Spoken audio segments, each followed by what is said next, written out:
All right. Well, hello, everybody. How you guys doing tonight? Pretty All right, good. Tim. Great. All right. Well, thank you so much for coming and joining us tonight for another Thursday night get-together. We've got some new faces and some old faces as well. But let's go around and introduce everybody.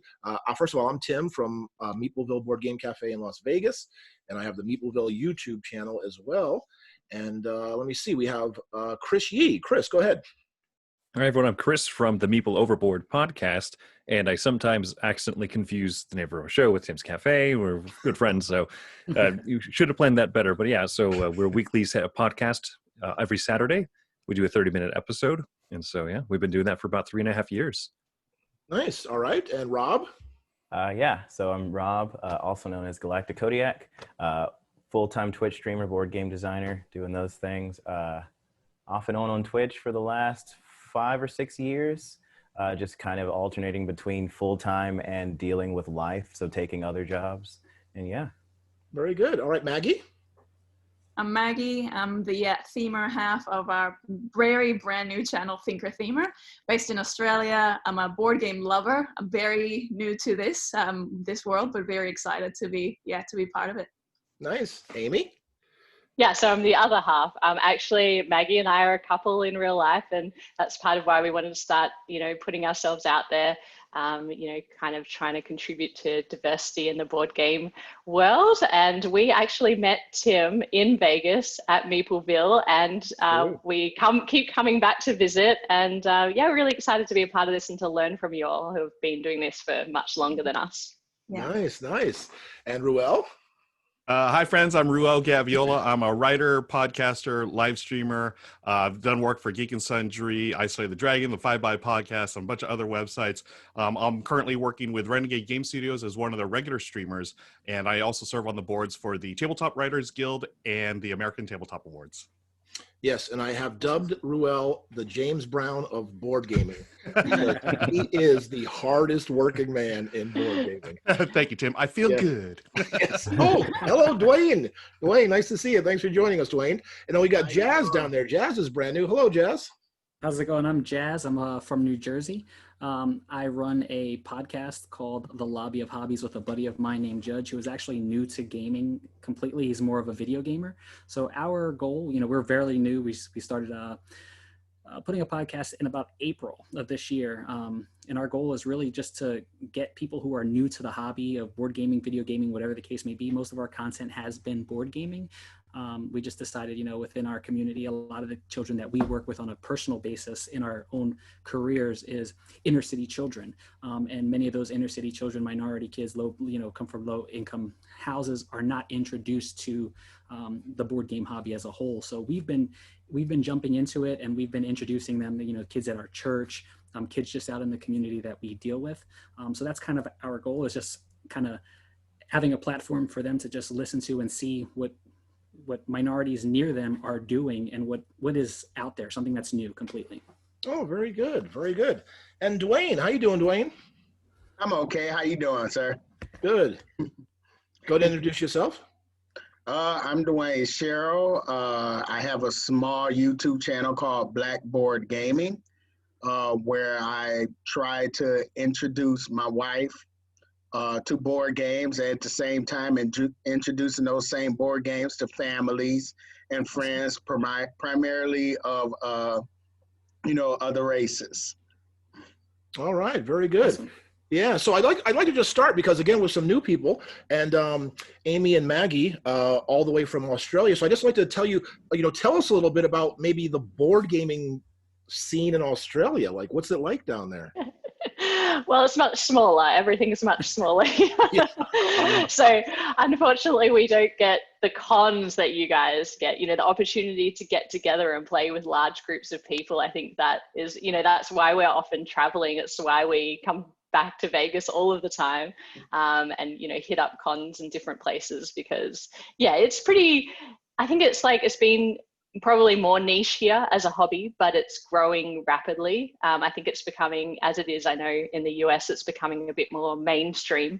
But I think from our perspective, we're not, we have, I guess, jobs outside of the board game world, and it's interesting to see more and more people who have never heard of the hobby before getting into it. So We're trying to help spread the love here down under. But but yeah, it's certainly not as sophisticated as, you don't have as many game shops and things here in Australia. Yeah.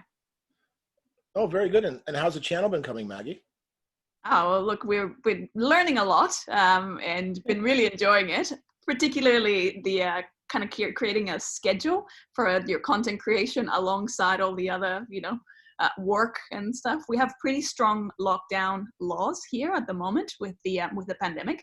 So in a way, we're lucky that we are stuck in the house. We're only allowed out of the house for 1 hour a day for exercise, and that's it.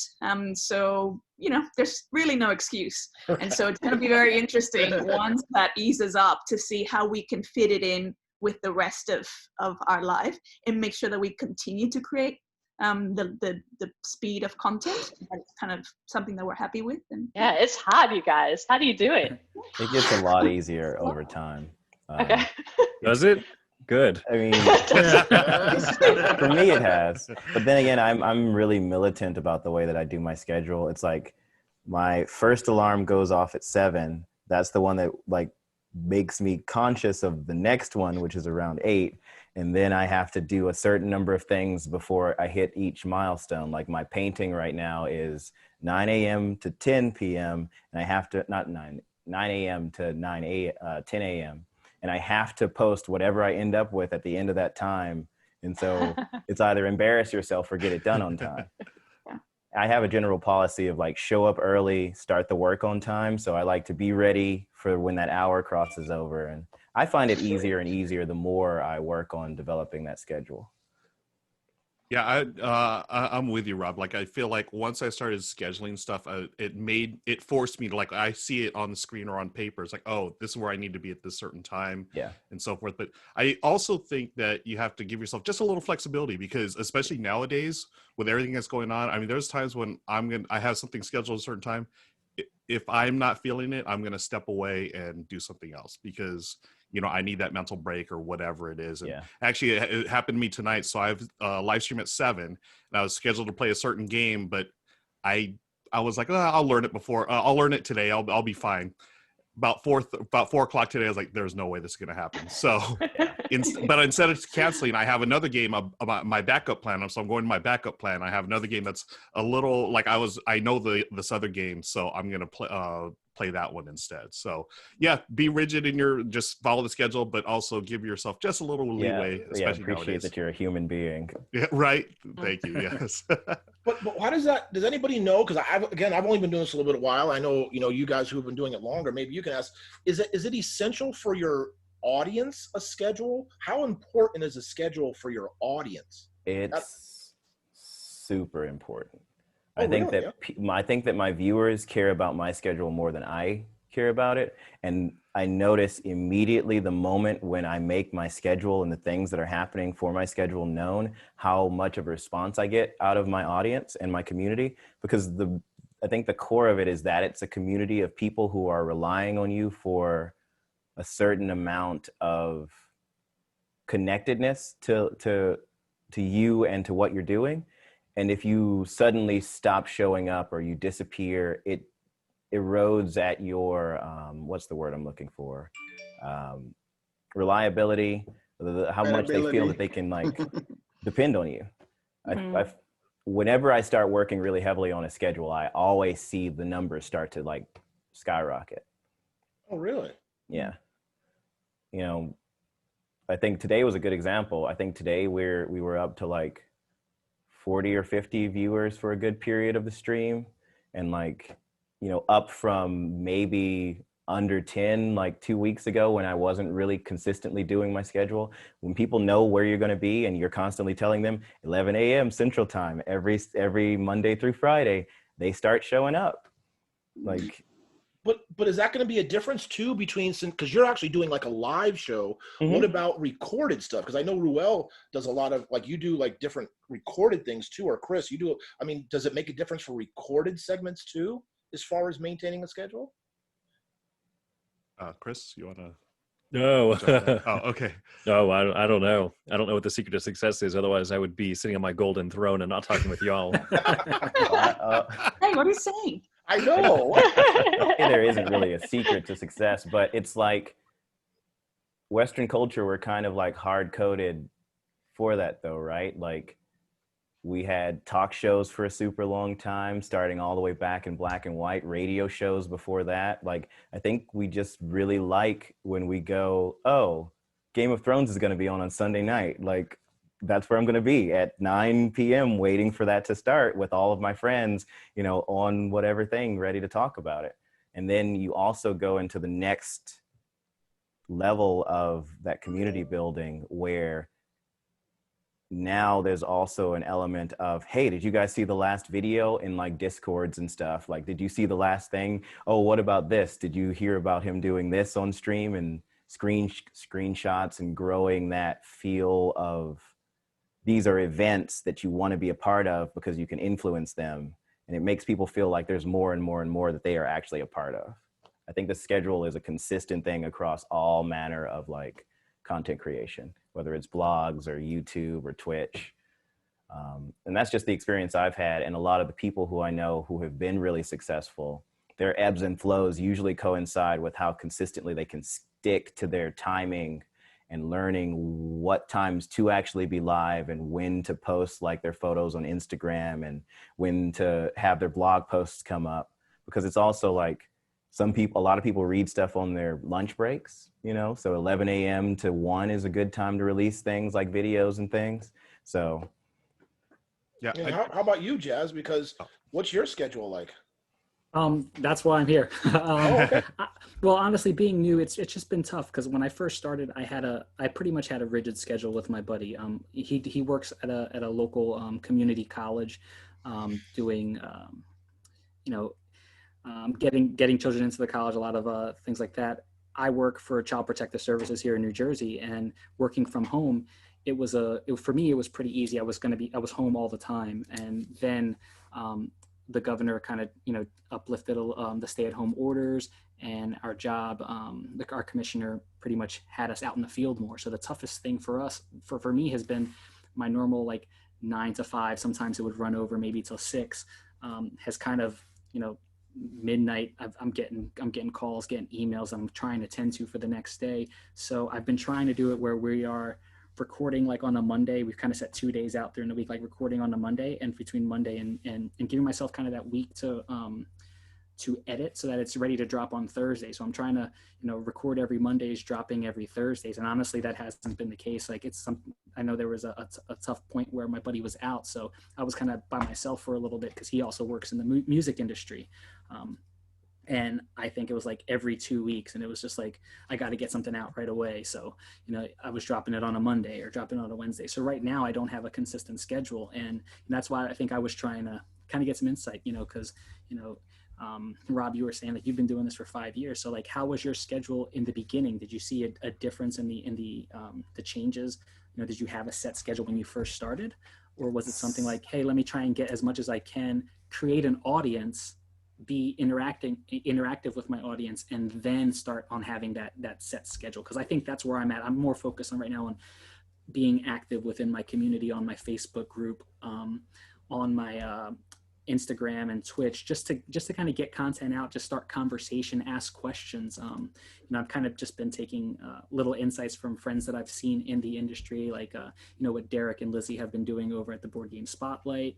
And Derek was one of the ones who said, Jazz, this is your passion. He said, just go for it. Just drop the content. And, my buddy's Isaac over at, I know him from playing Dice Masters at the Gaming with Sidekicks. Me and him have been, for quite a few years on the competitive scene doing that. And I know he was doing a Dice Masters podcast before, and now that Dice Masters has kind of dropped off, he's gone into the board gaming realm. And he said the same thing, just jump into it, just start dropping content, but be very active with the community.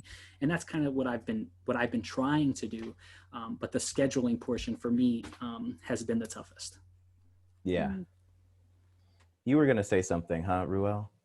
I was actually, and actually, Rob, it ties into what Jazz is talking about too. You mentioned community, and you'd also mentioned just connecting with other people, Jazz. I think that all ties into at least how I look at scheduling. Like if I'm on Twitch every night or Monday through Thursdays at 7 o'clock, I'm slowly building up that community. People know when to expect me. And, you know, Rob, I'm sure you have the same thing where you have your regulars, you know, and they're the ones that are there every time that you're streaming. And then if they know that you're going to be there, you know, they're bringing other people, and then you have your little, you know, your, you know, go-to segments or whatever, or the little, you know, the bits and pieces that you pick up along the way that are like regular parts of your show or your stream.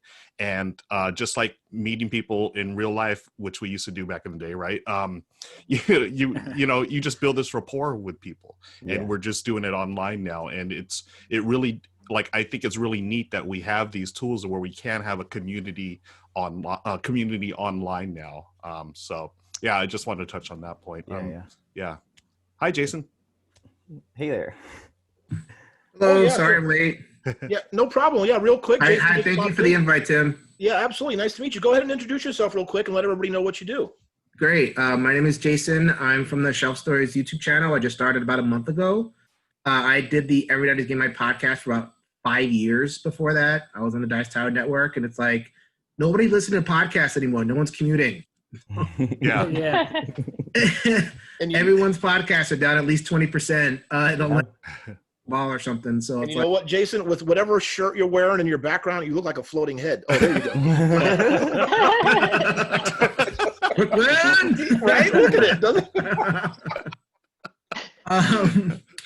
it? So yeah, I mean, I wanted to, like, I used Corona. I took some time off, and then I wanted to say, okay, let's get some creativity going. I want to try something different. So I hopped over to YouTube, and we'll see how it goes. It's been going okay so far. So nice. I heard, you know, Jamie Stegmeyer gave me the reference to you, Tim. I reached out, and you've been emailing me like for weeks. Hey, as long as you can make it once, you know, that's what I'm trying to do, is just make it so people, when they can come, they can't. You know, so that's just it.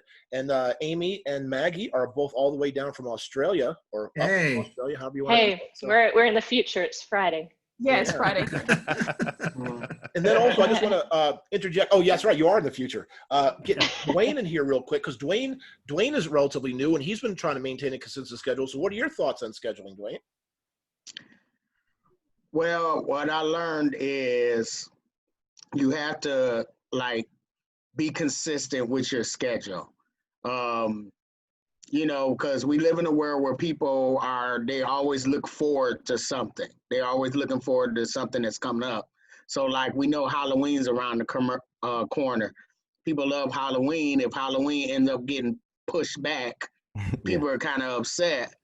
You know what I'm saying? So if they really like your content, then they're looking forward to seeing you on that time that you say you're going to be there. So I realized that's one of the most important things of maintaining your audience. Yeah.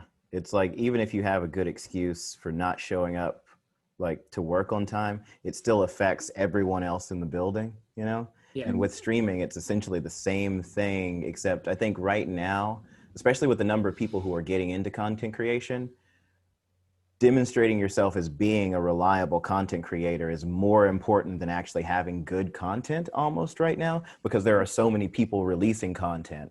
It's more interesting to the average person to find someone who's kind of cool that they can identify with, who's going to be there every time they say they're going to be there, versus someone who is like amazing, but it takes them 6 months, you know, between 3 and 6 months to actually get something done, you know? Yeah, so like, oh, go ahead. I'm sorry. I was saying the best ability is availability. Yeah. That's very true. And if you are available, that is more valuable to people than, you know, the pops and the fireworks and everything. And some people can get away with it because they're that creative and they got that. But, you know, for the most part, if you're just plugging away, you got to just be available to people and be reliably available to them. And that's usually, like everybody's saying, like, having that consistent time. Like I did the podcast every Friday for 5 years. I was really proud of that. Every you got something. And even if it was, like, to your point, Rob, even if it was like garbage. Yeah.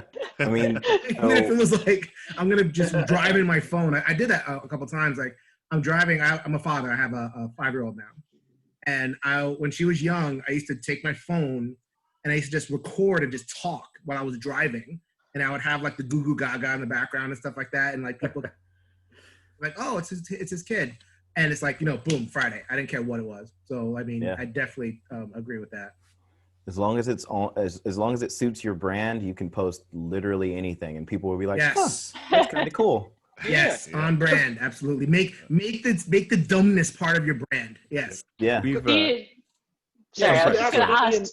Amy and Do you Maggie, real get- quick. Yeah, I'm sorry, Amy. No, I just wanted to ask you. Yeah, because you guys are relatively new, so I'd be interested Super to new. hear, like, what your thoughts about how what you plan on committing. You know what I mean? Like, you started this, and I'd like to hear what you guys have said. Okay, how we're going to commit, how we're going to proceed.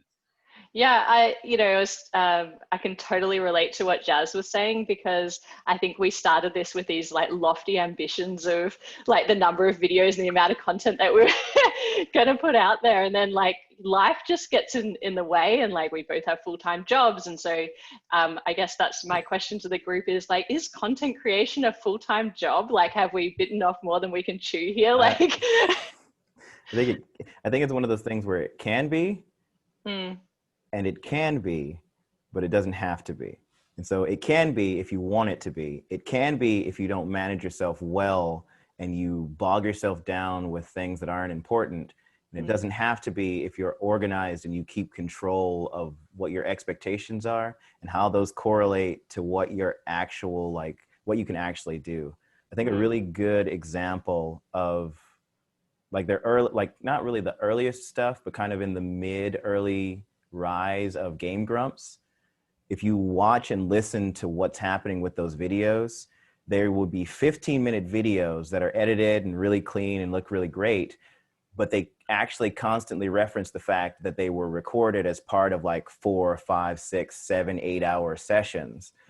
So if you can find a system where, oh, we're going to do 12 games today because we have all day and we just want to play games anyway, and we're going to have fun with every game, and it's just going to be us recording it and then we'll turn it into content. That kind of stuff ends up producing better quality videos because you can cut out, like, for me, YouTube was kind of hard, and I still am not super into it because I constantly forget that I have the ability to remove all of the dead air because I'm not used to that. I'm used to just talking for 8 hours straight.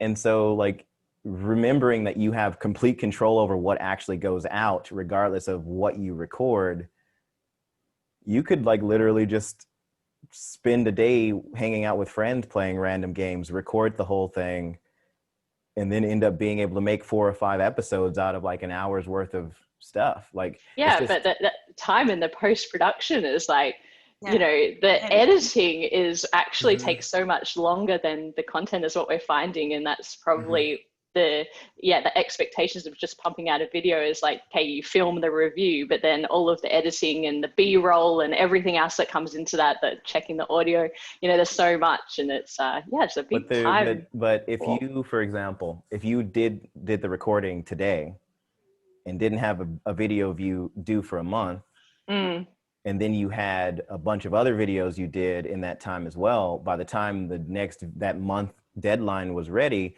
you could potentially have 12 videos, and then you have a backlog that frees you up for the next 12 videos. Yeah, and what I'm hearing is that reliability is potentially more important than the number of videos that you're dropping per week, just making sure that you're consistent. Well, I mean, that's the cool thing though, right? Because like if you figure out a good system that you can manage, like, you know, it'll take you 7 days, and you can regiment out like a set amount of time each day for that and get there. Once you get that fine-tuned, then you can just up the number of times you do that in a single day.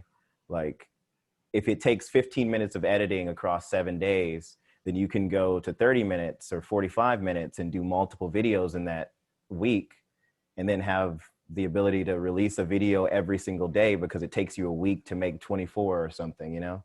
Yeah, but at the end of the day, it has to all come down to just a passion too, I think. Yeah. You have to, because I know people like again, Ruel, you know, I make fun and call him the James Brown, but he does work a lot. And Chris too.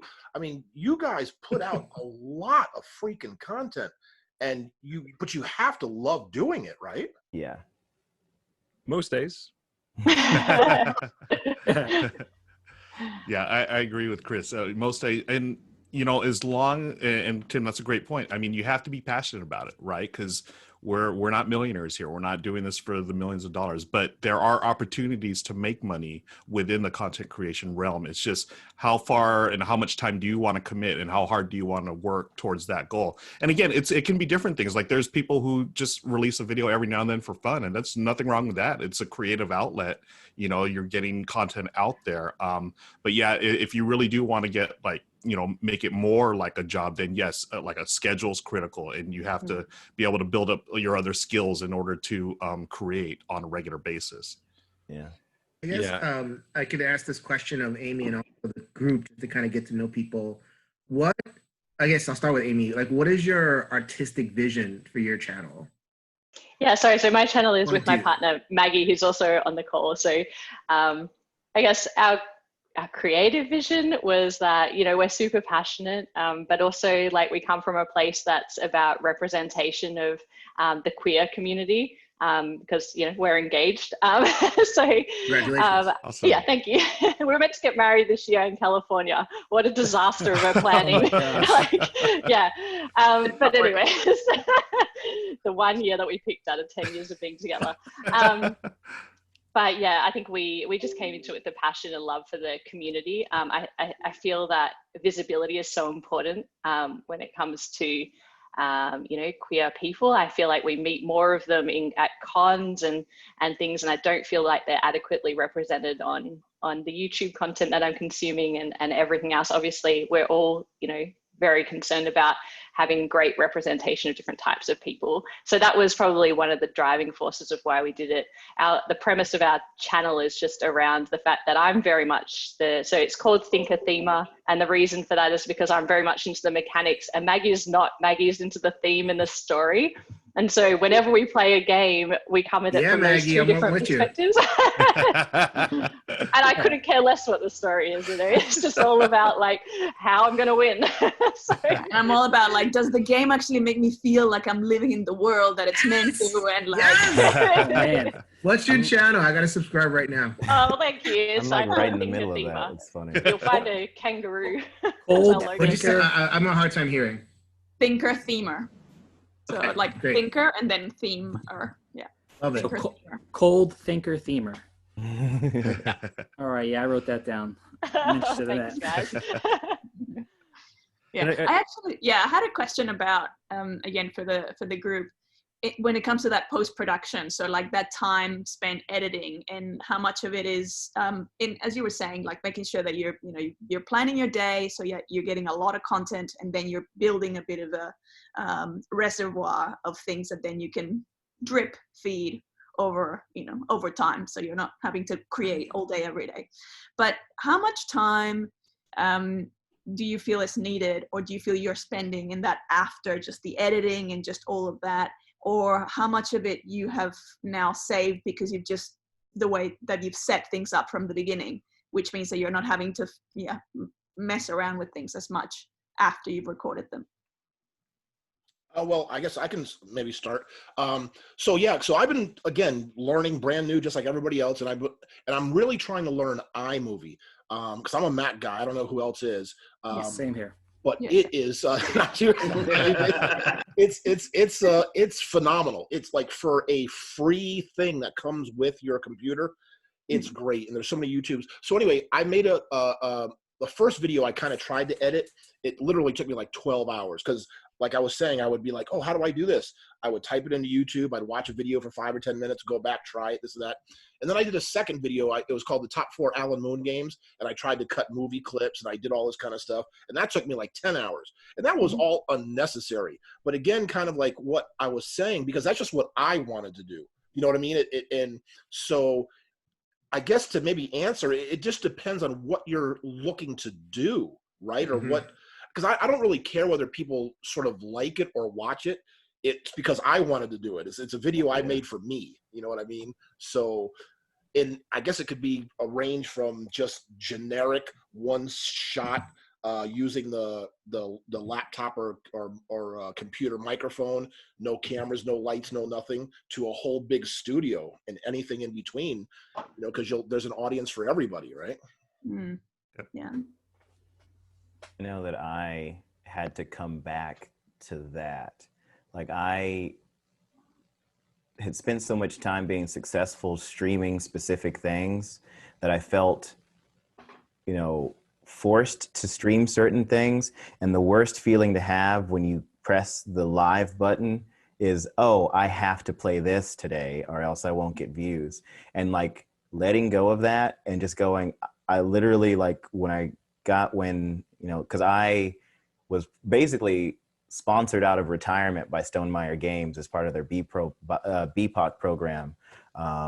When I got back into streaming, the very first thing I said, the very first time I went live was, the moment I am unhappy with any game that I am playing, I will stop playing it and no longer touch it until I feel that I will enjoy it again.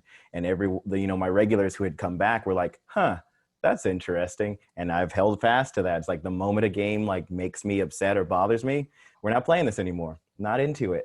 And it's really scary because you like streamers who have like 14,000 people will see 8,000 drop off if they play a different game. And that's like significant money for them. But, you know, you can only do it, and you can only get better at it if you're actually enjoying it. Like, we really don't get better at things we don't like. I'd be surprised to meet a person who was like, I mastered that because I hated every moment of it. And it doesn't come across as authentic either. Yeah. And I think that's like when we're thinking about how much editing do we, like Maggie has a background in film. And so, you know, is quite aware of how to do some pretty fancy things with YouTube videos, but it's like, how much do you put into that and how polished does it look when then you start to lose a bit of that authenticity and feel and conversational kind of banter and that type of thing. So, you know, we've been thinking a lot about that as well. Yeah. I'd just say like, do as much for it as is entertaining for you. And like, that's the limit. But also at the end of the day, we're all very fortunate because it's almost a zero sum game in the sense that there's nothing to lose. Yeah. With YouTube, right? Like, just make a video and who cares? Like, there's nothing to lose. Yeah. One of the hardest things for us was trying to pin down the definition of success. Because when you start off as a podcast, I remember our first month, I was like, we had 6 listeners or something, like 6 downloads on our little analytics screen. Yes. 6 people listen. Can relate. Yeah. And over time, you know, we hit 40 and we thought, this is it. We've made it. You know, I don't care if I get any more viewers than this. And then once you hit 150, you say, I bet we could get 200. Right. And it's just, it is this sneaking feeling of I need more. Yeah. And when I cared more about hitting that bigger number and everything, we worked harder. We tried to be so much more thorough with everything, with the pre-production stuff, podcast notes and show notes and stuff, setting up a YouTube video, how much editing were we going to do? And as we realized, we kind of plateaued, as a lot of people will at some point. We said, if we want to make it past that next plateau, we have to work more diligently and try and do, maybe we have to start really like setting more strict timetables with live streams and stuff like that, like Rob mentioned. And we realized that wasn't the definition of success that we wanted. You know, I've always been a full-time accountant, which is boring and very tiring work. And then I realized when I was coming home to my super fun hobby of board games and saying 10 more hours of work this week, you know, I realized that's not what I wanted. I wanted 6 more, 6 more hours was probably bearable. And those 6 hours would be more fun. And I think because of it, we're not as big as we could be. But you're having fun. But I'm having fun doing it. I'm having fun doing stuff like this, where Timm invites us onto the stream and we just chat with, and I get to meet amazing other people like you all. I get to interview interesting people on the podcast and stuff because I've made more connections and started doing things besides saying I have to edit this video for another hour every day to make it pristine. And it fits my definition of success, which I know also some people look at it and say, look at how many downloads they have now. And then I look at a podcast, that reviews garden hoses, and they have 30 times the amount of downloads that we have. But that's also like, so the whole cycle you just described, I have nicknamed the Goblin. And I call it that because it's this very interesting thing when you start to see the positive effects of like your schedule is going well, like your streams are all really good, your videos are all hitting really nicely, the podcast, everybody's loving it, and you're getting, 5, and then it's 10, and then it's 20, and then it's 30, and like it's a golden like orb of treasure that you're reaching out for, and then you trip, and then you look back, and instead of like seeing this golden thing, it's this monster that's creeping up on you, and now you're running from it instead of like running towards something. And like it's that feeling of like, oh, but if I worked harder I could get more, and it would be, the feeling would be even bigger, and it would be even greater, and then I could just only do this. But then it's like you get to a point where you're starting to actually make the money, and that's what happened to me. I was having multiple streams a week where I was hitting 500 or 600 viewers, constant raids by other big streamers. I still have like on my Twitter, which I never use. I only keep it so I can look and see, look at all of these like people who are famous who follow me, but it's just like, it's such an insidious feeling that can erode the enjoyment of the actual artistic pursuit of content creation, and actually then start to erode at your community when all they see of you is that you are burned out, you're tired, you don't want to be doing it, you're not the person that they subscribed for anymore. And yeah. Maggie, you asked about like time. Mm-hmm. What can you expect in terms of editing and all that kind of stuff? So I do reviews for the Dice Tower, the video reviews, and they're about like 10 to 15 minutes. And I've gotten to the point where I can kind of like soup to nuts, start of everything to final edit, like in one night. So like 15 minutes of video, and like 3 to 4 hours, something like that. Mm-hmm. I could probably like do that better. And like I'm hoping to kind of be able to film 2 videos in the evening, because my kid goes to sleep and I have like a little window. Go do it right now. I can do 1 and like whatever, and that's kind of I'm actually kind of happy with that there. So if you're taking more time than that, that might be a sign that it's like Yeah. To readdress some things. But I think like for like a 15-minute video that looks good, hits all the points. I don't know what you guys are planning. I think you guys are doing like reviews types things, like Reviews. Yeah. If you can bang that out in a night, that's actually pretty solid, I think. Yeah, which we have. So like that's about the amount of time, but it does. So it's probably taking us like, well, I go into a zone and then I don't realize time passing. So Amy's probably gonna be the more objective person to go, no, actually it's taking her this long, because I kind of feel like, yeah, it's done in like half an hour, and it's like, you've been gone for 8 hours. But like if you could do that, that means that you're at least enjoying it a little bit. Oh yeah. Right. I just like, yeah, something else takes over, and it's just like Rain Man, kind of like. I'm definitely seeing the thinker-themer between you two. Absolutely. Who likes Mac? Yeah. Thinker. Yeah. But Ruel, I got a question. Ruel, I got to ask you. So since you do a lot of different kind of stuff, what kind of analytics are you using, or metrics, to decide which is working, which is not? And then how much length or how long are you given each product before you decide whether you think it's working or not? Tim, that's a great question. I wish I had a great answer for you, because I Okay, don't. And actually, I was going to mention this to Amy and Maggie. Well, everyone, like, I'm all about trying new things. And before COVID hit, I wasn't live streaming at all. I would do. I did a couple of live streams for Renegade at the start of the year. COVID hit, and I was in the board game community, content creation through my writing and podcasting. That's what I was doing primarily. COVID hit, and all of a sudden I couldn't go to the studios anymore. Geek and Sundry couldn't go to the studio. Renegade couldn't go down the studio. Just I was here at home, and that's what sort of like I was like, well, why not just live stream from home? I have a smartphone and I have a laptop. I use those and just use what you have, and I jumped right into it, and it turns out I liked it.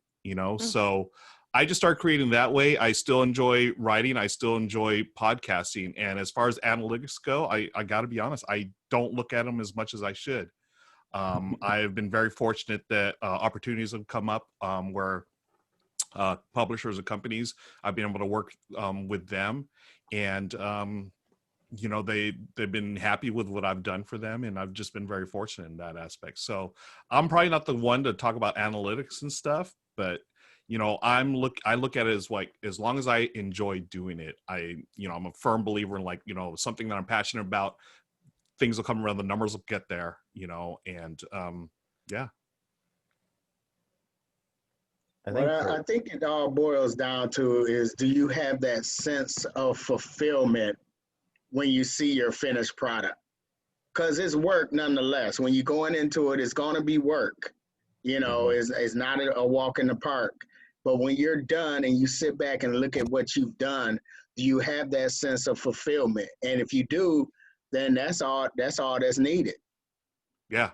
Dwayne, that's a great point. Everything that I've done up until this point, I've been, I'm very proud of the fact that, hey, we played this game.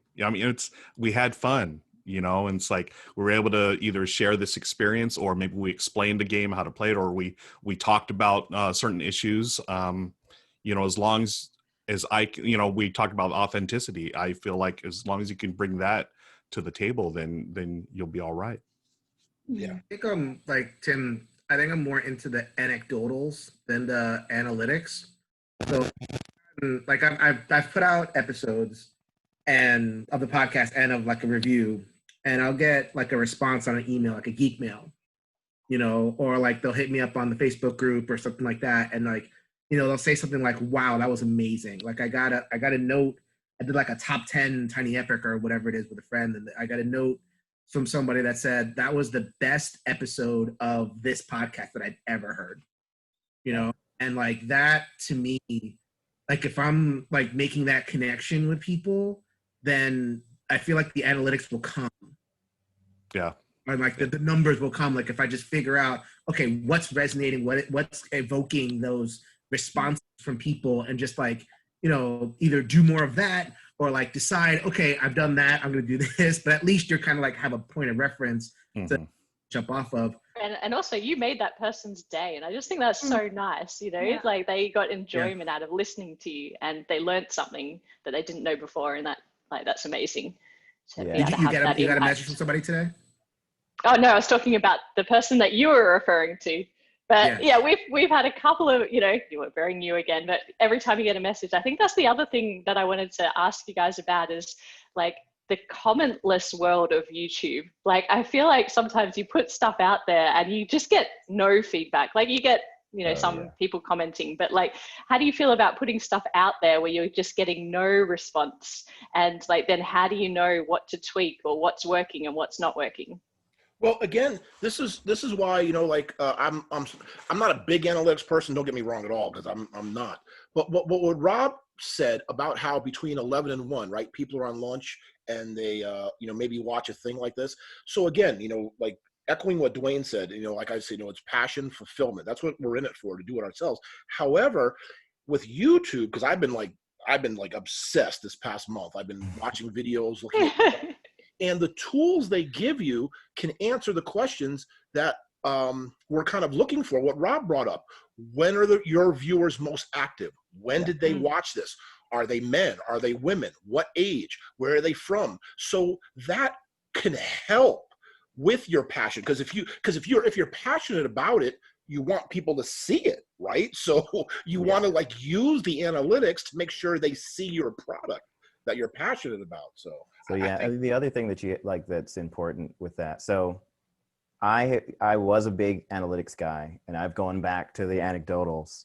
I started with anecdotals because I used to have a channel. So Galactic Kodiak is my second channel, or actually kind of third, but we don't talk about the early stuff. So the first one was called Fail Hard. Yeah. The first one was called Violent Django. It's the first channel where I got huge positive feedback. I was doing Final Fantasy 14 as the primary game. I basically taught that game for a living for 2 years, so I can't play it anymore. But I got an email from a guy who was like, hey, I've been having a hard time like in life. Like I was suicidal, and then one day I was just sitting on my computer and your stream came up because of this other big Final Fantasy streamer, and I started watching you and listening to you talk about mental health and talk about like the LGBT community and all these other things. It's like I felt like all of a sudden people were like, someone was talking to me, like that I could hear somebody. Now that happened. And so I shifted a lot of things that happened in my stream to make sure, because I hadn't really considered it before, like some elements of that. For example, I had an individual who would be on voice with me who liked to use the word gay as a pejorative. And so I had to have conversations with him, and I had a huge negative like backlash from a section of my audience for him not being on the stream anymore. And so there are times where the things that matter to you more significantly for your ideals and the purpose of your community will actually negatively impact the analytics. And that doesn't necessarily mean you've done anything wrong, just that every community requires a certain amount of pruning to actually be able to hear your message properly. Now, I have a multifaceted like content creation approach now. I do the live stream, but I'm also getting back into doing like editing and stuff for YouTube. I do painting and like a webcomic stuff I'm going to be working on my Instagram. I'm getting back into writing. I'm going to be working on my second novel. So I'm going to find a way to post that and get people excited about that.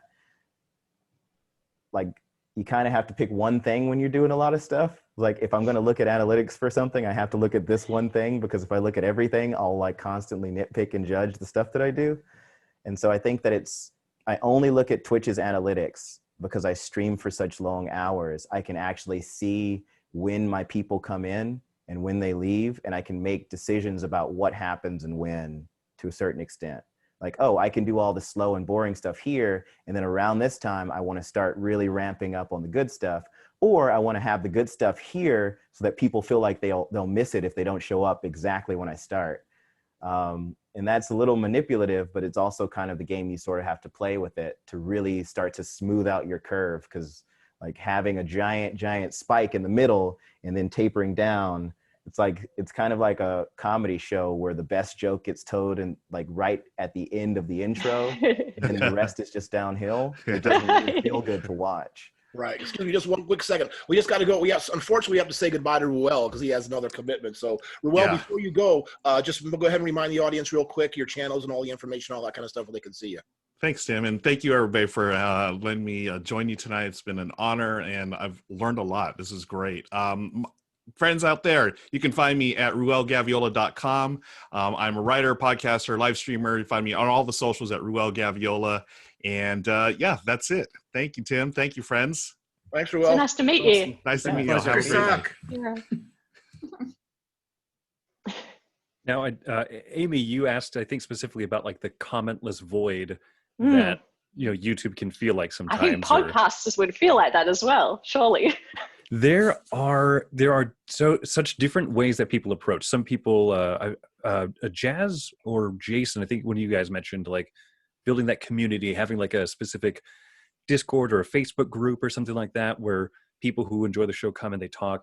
We've never had success with that for our particular podcast. We had set up a Facebook page. That's what everyone did. We set up a BoardGameGeek guild. That's what everyone did.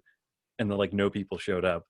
And that certainly felt like that empty void. And I've come to realize sometimes, like, it depends on the style of the show. Certain things build a community very naturally.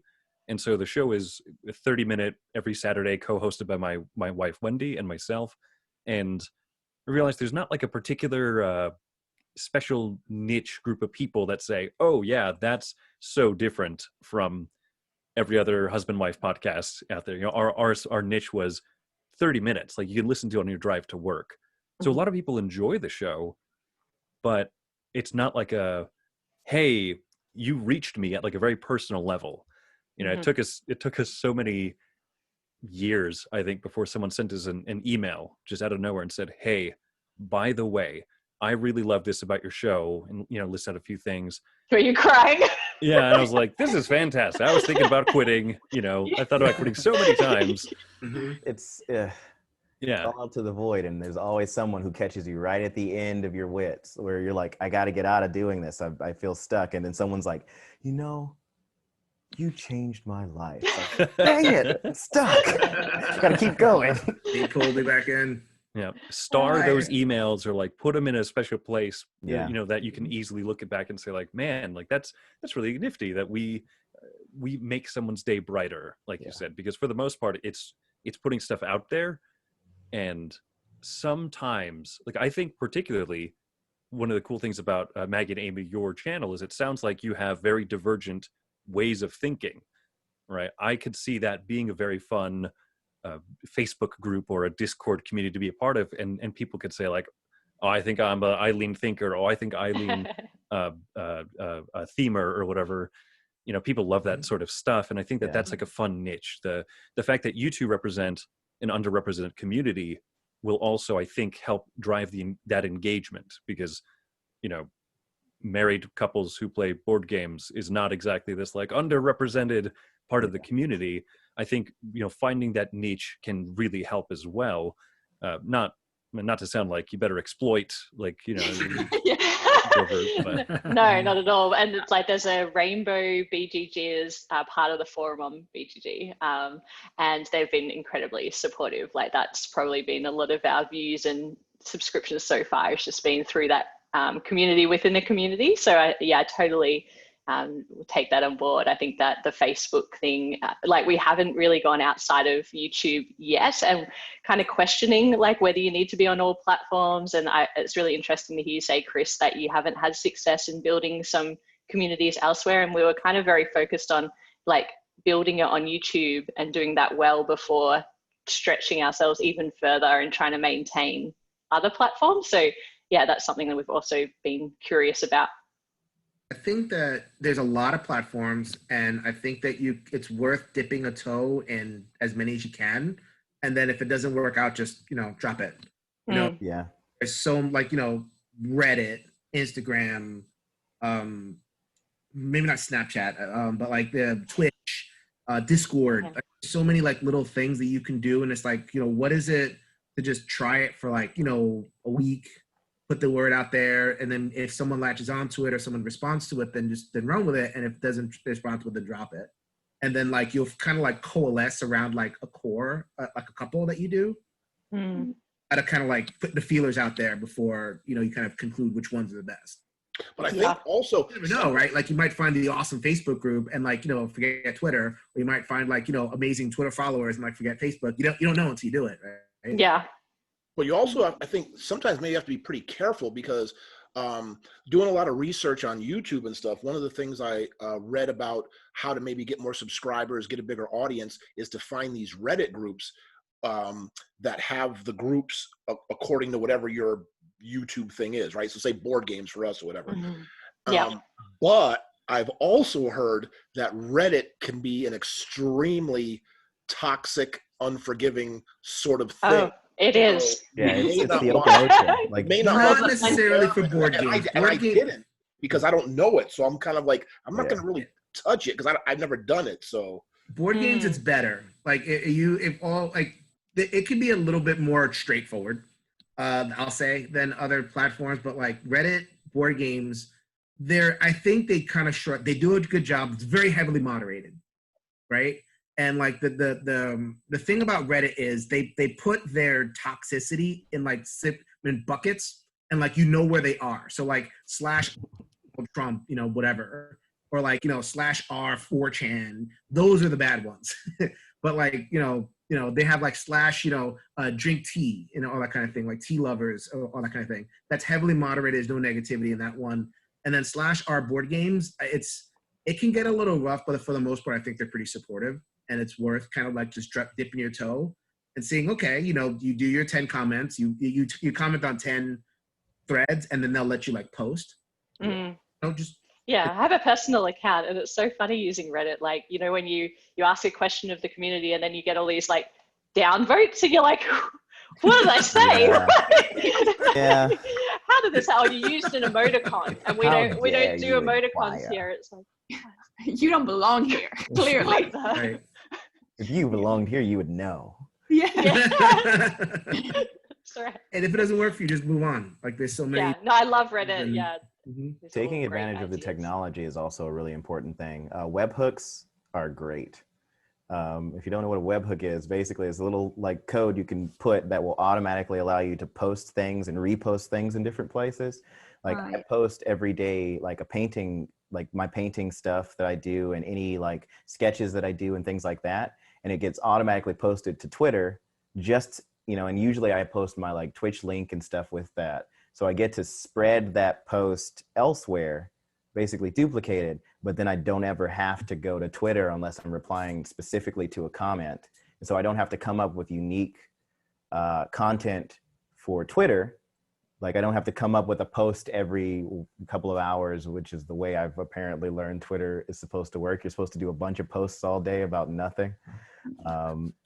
Ate a sandwich. Yeah, Yes, I ate a sandwich. There you go. Look at this. Hashtag delicious. Love it, boys. Like, Yeah. no, but you know, then that thing that I post every morning at 10 a.m.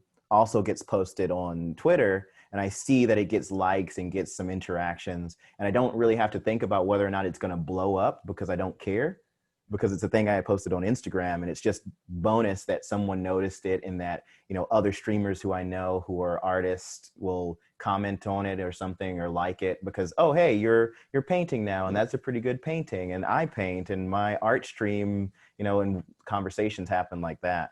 I think learning all the different platforms and experiencing them gives you leeway to make the decision whether or not you want to branch out into them later, and also stops you from being that person who jumps onto Reddit and has, you know, 0 karma and 1 previous post, who is now spamming their YouTube video in a bunch of different forums because that looks really shady, even if it's legit. So much I'm learning. Yeah. 4 years into this, I'm like, okay, taking notes here. So much to learn, yeah. Dude, I just learned about webhooks, like especially with like Discord, because you can have a webhook take your Twitter, Instagram, like any kind of different post you make, and just automatically inject it into a like stylized post on Discord. Oh, blew my mind. Do you use Like- any particular app or software to facilitate that, to create that? There's a website called ifttt.com, I think. That's the one that lets you kind of just set up a bunch of different ones. And recently, I think that they added a premium service where you can do multi effect like apps with it. So say I post on Instagram, instead of just posting it to Twitter, I could have it post here, here, here, here, and here, but that's only on their premium subscription for it. That one's really cool. And it will also produce, for the actual webhooks on Discord, it will produce the link that you can put into Discord to make it do the thing where it injects your posts. I know a lot of people, like streamers who specialize in a specific set of, like small set of games, they will have on their Discord where it injects posts from the developers whenever they do like a post on their official thing. So it's like, yeah, just come to to our Discord and you get all the news you need. You don't have to go anywhere else. So, and that could be, I was thinking that's really good in general for like board game stuff, because there are tons like aggregate board game news, like is like super useful for communities that focus on it. But yeah, take advantage of the tech. It's there. And a lot of it's free, which is the greatest part. Oh yeah. Yeah. A lot of it's free because here's something I'll share with you guys. I don't know if anybody's found this or anybody else use it. You know, by watching videos, there's a site called Canva. Did anyone familiar with that? Yes. Yeah. So I was late to the party. I'm like, look what I discovered. You guys already knew it. Okay, I'll shut up. No, it's fantastic. I was like, you know, as a former graphic designer, like, yeah, like that app, that thing is amazing. I love it. And also, there's, if you don't, because I know it comes with Canva, but if you want to get pictures, and again, just watch, there's so much free stuff, is remove.bg. Have you guys found that too? No. I've seen that one. Never heard of that. No. Yeah. Is that to like make so to just kind of get the silhouette of whatever you want? Correct. So just remove the background. Yeah. Remove.bg. You just put a picture up there and it takes everything out, just the face, to help you with your thumbnails. Because there's a whole bunch of videos. I mean, again, that's the thing about trying to find out how you should, you know, do things, is because you could watch 10 different videos and they'll tell you 10 different things, right? So you just have to kind of pick and choose and decipher what you think is best for you, and maybe model after somebody else who you like their success or what they're doing, and try to see what works. Yeah. So run that by me again. Remove.bg is that what you said? Yeah, remove.bg. And it's just what just clears all the background off of you? Correct. It just leaves a picture. Is that how you get is that how all those YouTubers make those like, you know, XYZ reacts videos where they're like, is that what that is? Yeah. A lot of them have like people who help them with that, or they know how to do it. Yeah, I watched the thing. Like, that's how I learned, you know, and it showed me, you know, I took selfie picture of myself. Look at me. Selfie picture. Yeah, that's what the kids are calling it. That's an old person talking. I do love to ask other people to say, hey, sorry, could you take a selfie of me, please? Yeah. But yeah, so I watched a video and it told me how to do it. I went to that site and it's really cool. There's so much really good free stuff out there and a lot of information to kind of decipher and to figure out how you want to do it. Because one of the things I read, like, you know, because I was talking to Amy through Facebook, is how important thumbnails are on YouTube, especially, right? Because people were visual. And we're just scanning, you know, all this chatter and what is going to set you out from everybody else. So again, you know, we like to be anecdotal. We like to do stuff we're passionate about. But again, we need people to watch our stuff to, you know, so they can get, you know, watch our stuff. Yeah. Tim, you've been doing so many different types of videos, like, you know, your in-depth interviews with people in the community, which has been amazing, like designers and things. And then you've done your like top 10 list, like, have you made like a plan for your content production and like what types of things you're doing, or is it happening organically? Like, are you getting asked by people to do certain things? Like, no, to be perfectly honest, like I said, I'm new. And like when I said before about it, I've got nothing to lose, right? I'm not going to lose any money because I'm not invested in YouTube. I don't have to pay for it. It's free. You know, I don't have any time. I mean, I've got plenty of time because my store is not operating at full capacity. So no, I'm just doing stuff because I think it's fun. You know, I read YouTube videos, I watch stuff, and I said, you know what? Let me try this. Let me try this. Let me do this. In the interviews, that was what I wanted to do initially, because I just got tired of all the interviews where people were like, oh, so what's your favorite game? What's your top 10? What's this or that? If you had to, and I just want to know more about people and ask other things. So I was like, well, I didn't see any. I'm not saying that it's not out there. I'm sure people have given interviews like that, but I didn't see it. So I was like, you know what? I want to do interviews that are a little bit different, that the kind of interview I would want to see. So that's why I started doing those. Chris, I had a question now. You said you've been doing strictly podcasts for the past like 4 years, correct? Yeah, 3.5 to 4 years. It's now. Yeah. I think you had mentioned that you don't really even worry about having like a community, either a Facebook group or something like that. So how do you naturally get your content? Like, how did you build up your subscribers and your content for your podcast? Because that's strictly just what you do, just straight podcasting, correct? We have a YouTube channel as well and everything, but the podcast is kind of the flagship of what we do. And so, yeah, so, I mean, here's the funny thing about it is it's just doing it for long enough, I think. Okay.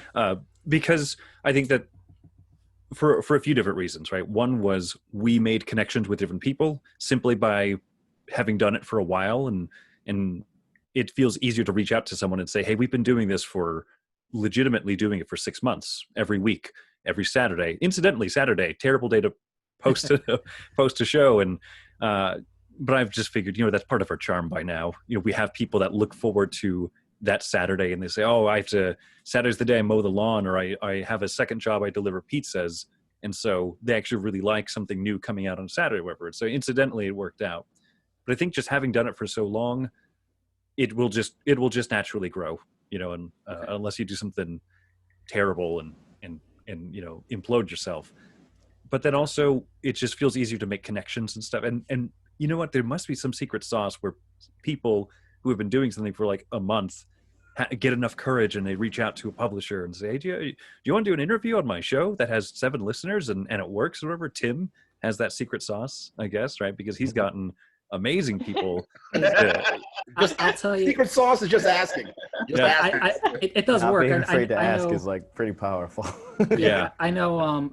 I guess I've had that success as well. I guess you say, Tim, because I think one day I kind of drafted an email and I just started sending it to a bunch of different publishers, and just kind of just giving our vision of what we're trying to do as a channel and what we're trying to come forth. And you say, hey, we're open to reviews, we're open to interviews, we're just pretty much open to anything. If any of this vision reaches you, feel free to just drop me an email. And I have gotten emails in return. And I think there was, 1 month where I think I got like 1 week in the middle of the month, I just got like a bunch of emails. And this was being new. I was like, oh, how the heck do I follow all this? And how do I, and I was trying to keep up, and I just got flooded. And I did get to the point where I think I was just overwhelmed, especially being new and having, not that I had like a creative vision. I know, Jason was talking about it earlier, having some, set creative vision. I don't look at it as me having a creative vision. I just look at me having something that I just am passionate about, want to share with people, and hoping that, my buddy and I, our personal interaction, how we talk, and we're just passionate about who we are, and hoping that kind of just, permeates out to everybody who's listening. And, we have gotten positive reviews for people say, hey, you guys are just, you're entertaining just to listen to, the way you guys interact with each other. And I'm like, I don't see it, because like, if you saw us, this is no different than how we would talk at the game, at the table when we're actually playing a game. So I just wanted to, trying to figure out how to do that, because I do get shy in trying to, reach out, or, or am I being a little bit, annoying by sending these emails? What's the way and how you build that community? Because again, I think I'm the type of person who got super excited when, it's like, oh, 2 people listen to my, podcast. And then it's like, oh, this has, 30 listens. And I'm like, okay, we're making some headway. And then I'm like, 30 is still a little bit, so I guess that's just kind of where I've been. I'm just, like I said, I'm just trying to share what I can. But ultimately, I think what's been keeping me going is I'm personally just doing it for myself, it kind of being an outlet for us just to talk to, and then hoping that if people do listen, then we'll just go from there. So sometimes I feel like we're just talking to dead space sometimes. And then, when I do get that text message or that, Discord, post, and someone's like, oh, hey, I heard you talk about this. That was interesting. Because we're still trying to figure it out. Like, we don't have like set segments within our show that we talk about. It's like, hey, we started talking, and then it's like, oh, we had 2 hours worth of conversation. Like, how do I cut this to, under an hour? Like, I don't have a set time for anything. I just go by the, fly by the seat of my pants. And, I don't think it's being successful. I'm just trying to figure out, what the key to success is. And, but this is, unfortunately, I do have to go. I was just looking at the time. My wife gave me a text, and I was like, oh, we're supposed to watch this movie. But I just want to thank thank everybody for the opportunity to come on. And, I look forward to doing these more in the future. Yeah, thank you so much for joining us, Jazz. And what's your partner's name? My partner's name is Judge. He's actually doing I think a video game stream tonight. So you two, you're both are welcome to come back anytime. We'd love to have you back. I appreciate that, guys. Thanks so much. And nice to meet you, Judge. Talking to you guys as well. Right, thanks, have a good night. Bye. I feel bad. I feel like I gave like half of an answer. My thoughts weren't quite right, but so just to specify a little bit more, I think that even when we did reach out and we got that comfort and everything, I remember one of our first big interviews that we had in our show was Phil Walker Harding, who's one of my favorite designers. He's from this weird country that we don't talk about, right, Maggie and Amy? And so we stayed up until I think 2 a.m. to record it, so that it was at a good time for him in Australia. And I remember just being really excited, like, oh my gosh, I'm so excited, I'm not going to fall asleep because I'm just so stoked. And I thought, this is the episode that's going to make our listeners go have a huge spike up, because I've noticed that Phil hasn't done at that time, especially 2 years ago, hadn't done a ton of interviews and everything. And, we got like a extra 100 or 200. And so I think that even when you feel like, oh, this is the thing that's going to have that big break, to see that noticeable increase in listenership and viewership, I think it just takes time and consistency. And I think that that's ultimately what will help growth. So that's the better answer I wanted to give. Yeah, I think the other thing that surprised us, or at least me, is like not knowing what, obviously, the type of audience that you're going to resonate with and what they're going to naturally like. So, because again, you have an idea of who your audience is going to be, but then it turns out it might be a completely different group that, finds you likable. And then the types of games, for example, the type of content, you go, like that actually ended up being way more popular than the other stuff that I thought, as you said, would be the winners. Yeah. I found that Oh, excuse me, guys, real quick. I'm sorry. Look, so I just invited a friend. I don't know if you guys know, this is Aldie, Scott Alden. He is the owner, founder of BoardGameGeek. So I had him come and join us. Hi, welcome. Yeah, okay. Scott. Yeah, thank you for joining, Aldie. Awesome. We just finished up our BGG Conline coverage. Okay. 2 days of live streaming, 9 hours a day. Oh, wow. So we just finished. Yeah, we did like 30, 40 games, something like that. So Nice. Wow, thanks for having me on. congratulations. Very caught me good. at a good time. Just finishing up. Yeah, I just want to introduce you to everybody real quick. So this is Jason. He's down. Yeah, he's waving right there. Yep. And then we have Dwayne from. Oh, Jason, where are you from, Jason? I'm sorry. The Shelf Stories YouTube channel. But we're in the United States also. Oh, Connecticut. Connecticut. Oh, me too. Cool. We got to talk. Dwayne. Well, you are not. I live in Las Vegas now. I'm from Connecticut. That's where I grew up my whole life. Okay, we'll talk later. Yeah, Dwayne is from. There's Dwayne. He is from Detroit. How you doing? Hey, Dwayne, nice to meet you. Amy and Detroit. Maggie are all the way from down under in Australia. Oh, very cool. Hi. Rob is from Austin, Texas. Hey, there. Hey, my neighbor. Yeah. Hey. And Dallas, Chris, by the way. Chris is here with me in Las Vegas. Oh, cool. Hey, Chris. Nice to meet you, Scott. Nice to meet everybody. I don't recognize any of you. That's good, though, right? we need new people Yes, in, and this, just, in the and just so you guys system. know, yeah, the reason I invited Aldie because I was talking to him last week about what I'm trying to do, to highlight people of color and women also who don't get a lot of representation or a lot of notice in the board game industry. And Aldie really liked the idea, so I just invited him because I wanted him to get a look and see what we're doing. Because as Aldie just said, he doesn't know anybody and see anybody. That's not a bad thing, by the way. Right. But I'm just saying, like, because like I think you all feel the same. Like, very few people have the most voice in the board game world. Like, there's just a few, but there should be millions, hundreds of thousands, tens of thousands. People who want to do video too, especially. Like, Yeah. it's so powerful, and like, I mean, that's sort of why BGG was created, to take it away, not take it away, but like, it was sort of an underground thing back in the 90s when I was into board gaming, and it was in a secret mailing list, right? Like, no one knew about it. It was private.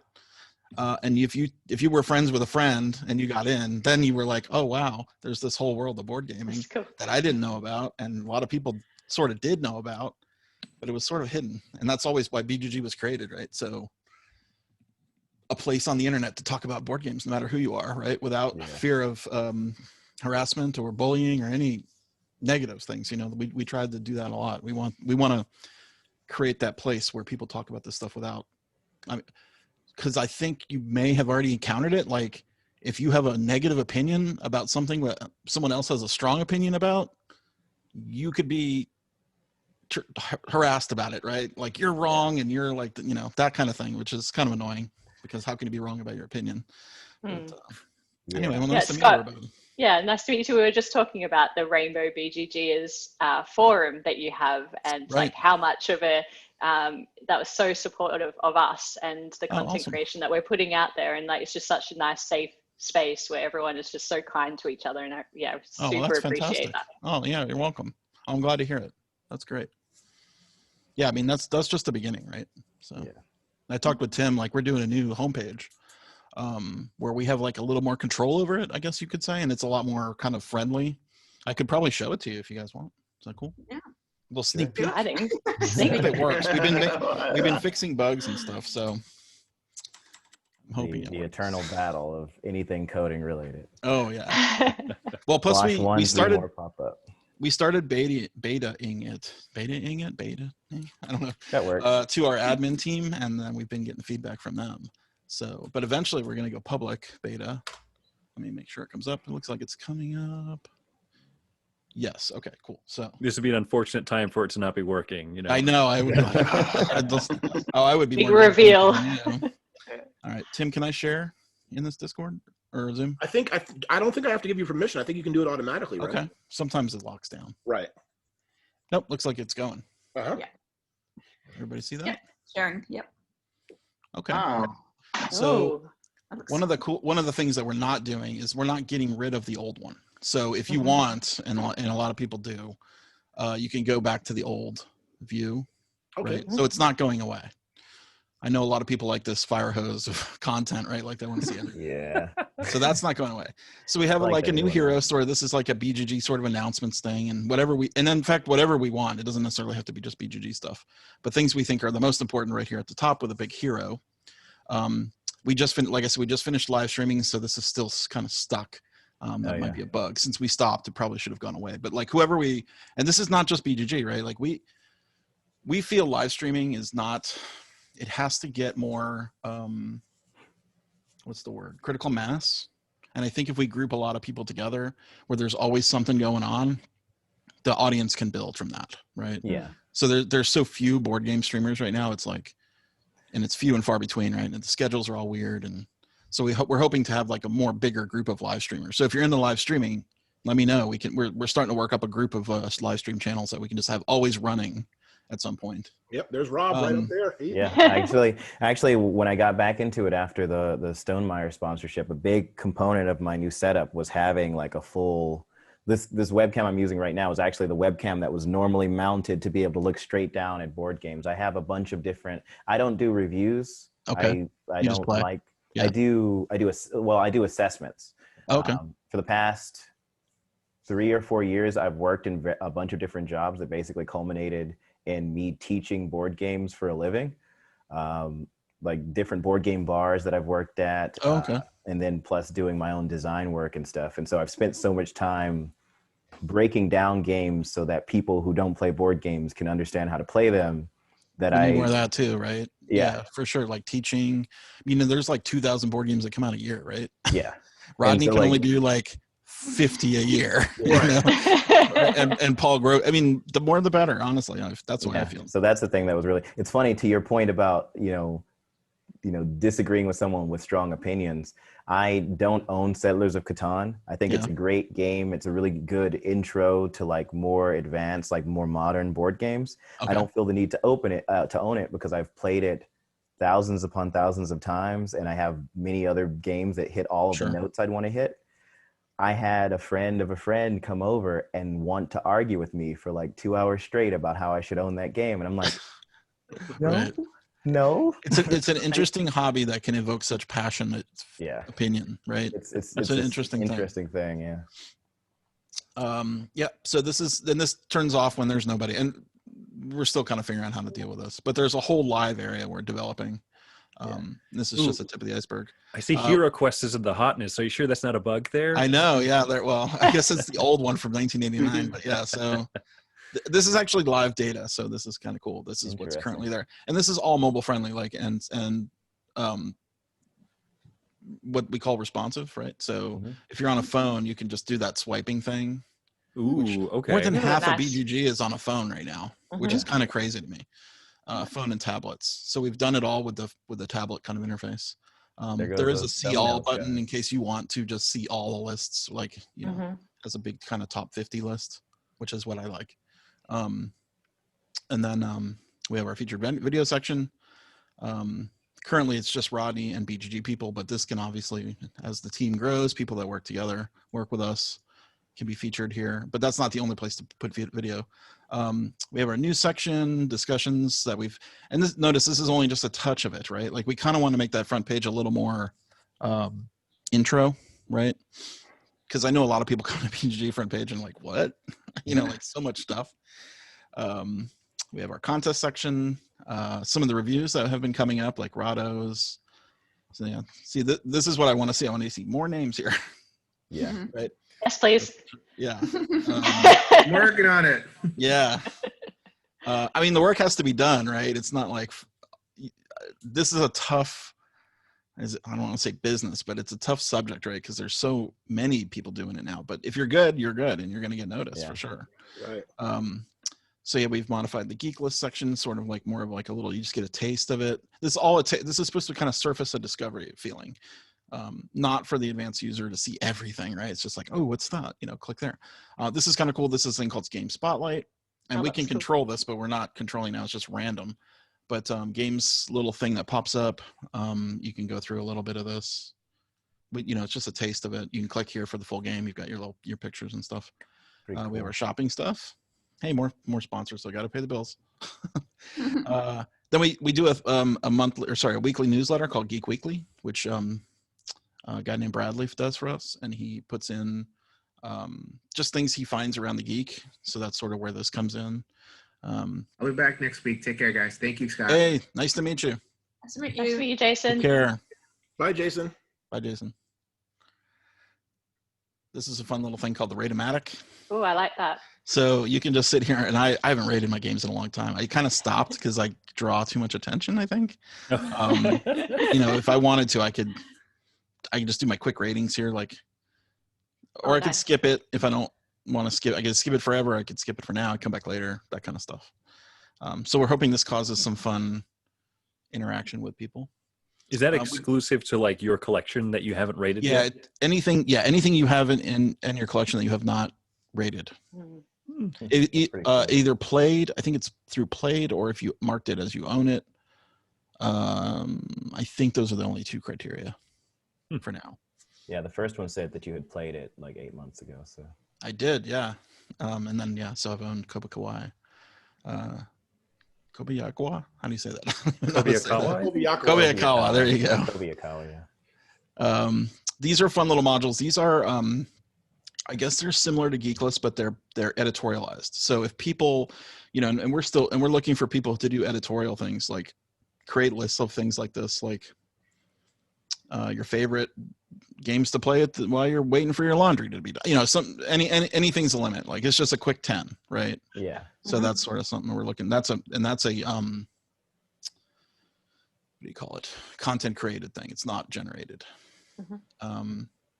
We have a thing called Creator Spotlight, which can either be a designer, an artist, a content creator.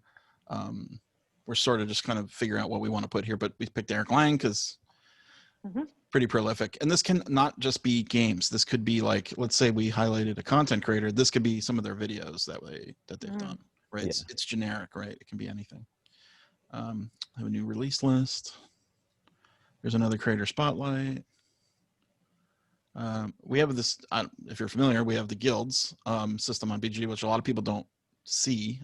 So this sort of kind of gives a taste. We're going to start putting some guilds in here that are like open places to talk about other types of things besides just board games. Obviously, one player guild is very specific, right, to the single player solo gaming. So that's another little teaser to kind of surface some of the content. This one is auto-generated from database type stuff.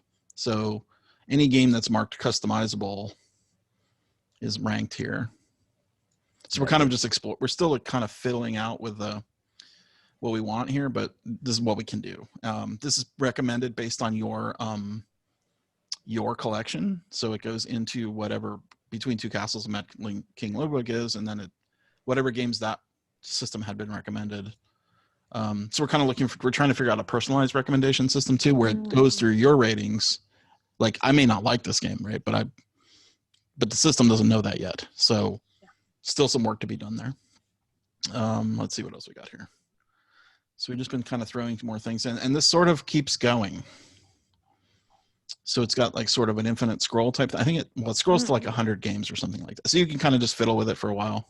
Yeah.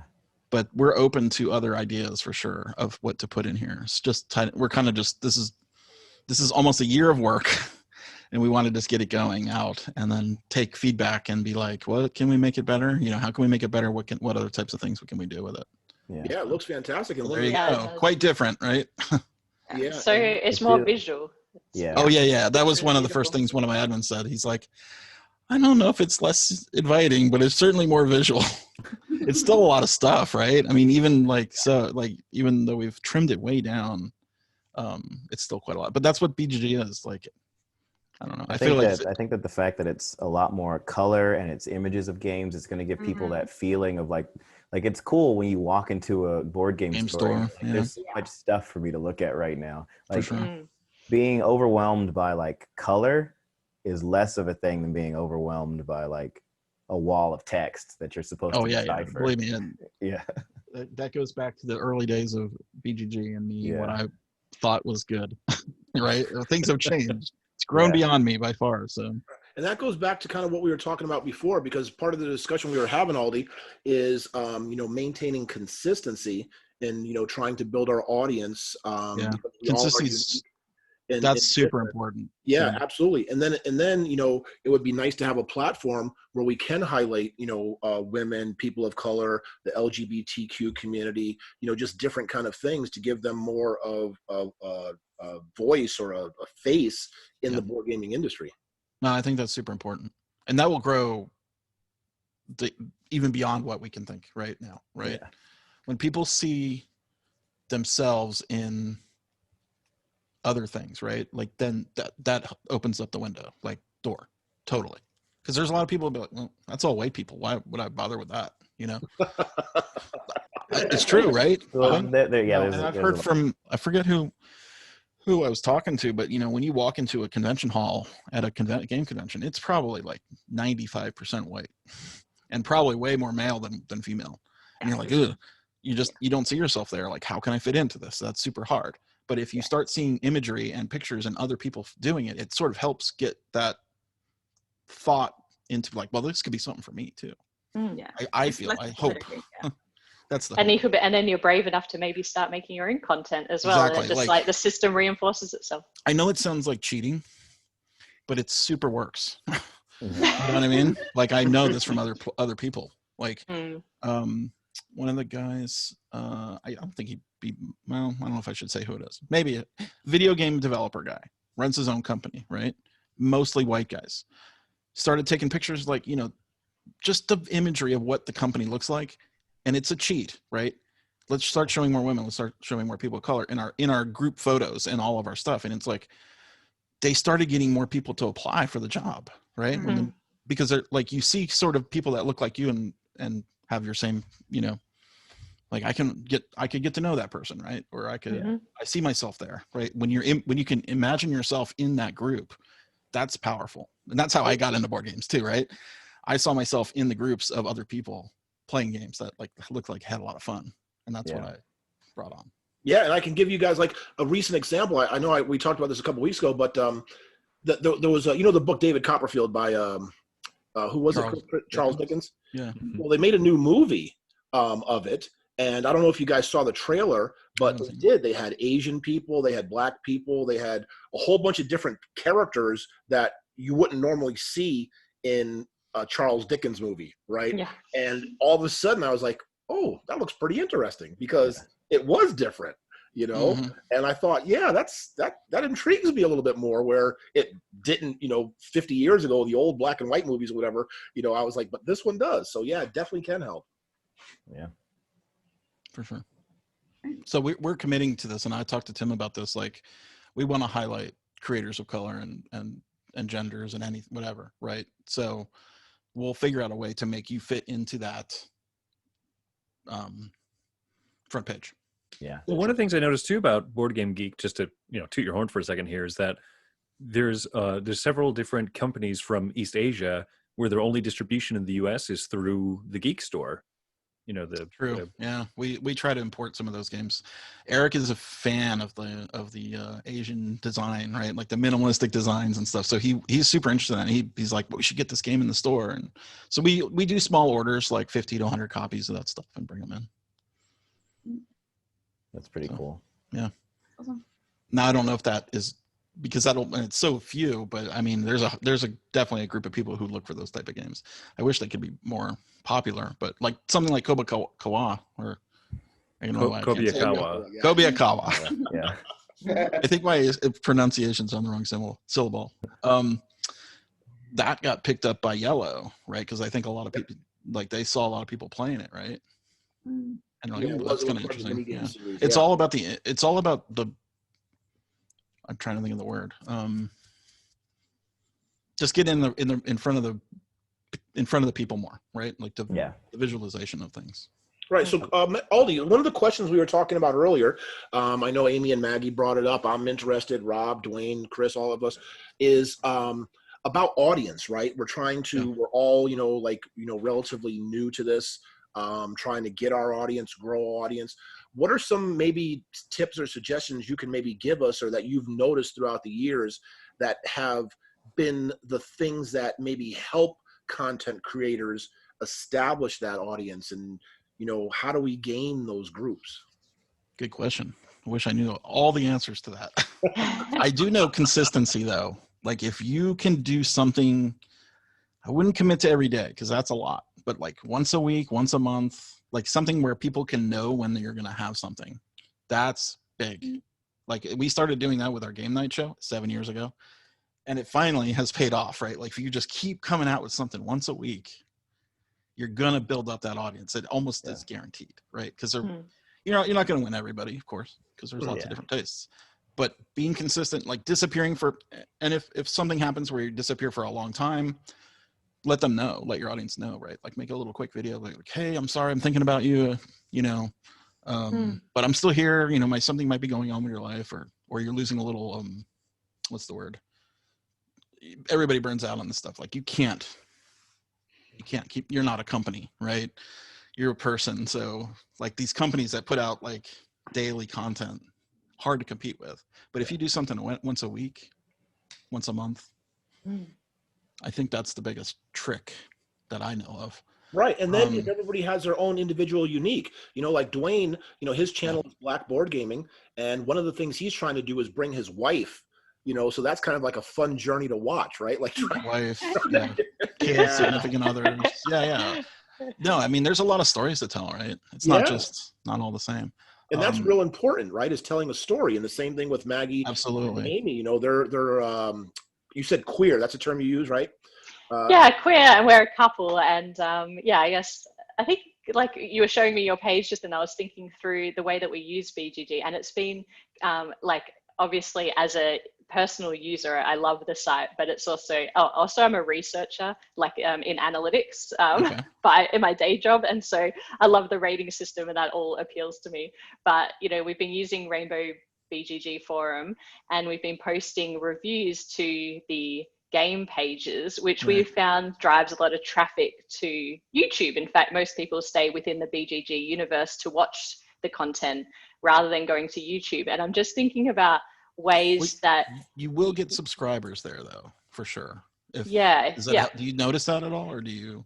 Yeah, we do notice that. But obviously, we're really new to this, not many subscribers. But just thinking about like how we can leverage that more to, so people can see all of the content we're doing. Like it feels very siloed at the moment within game, rather than like, hey, I really like this review. What other reviews do you do, without having to go back to your profile? Yeah, that's a good point, actually. Yeah. Well, that could be a feature. And speaking about that, Aldie, that kind of gives me a good question, because like you said, like for live streaming, people like Rob, and then Chris has his podcast and he does streaming.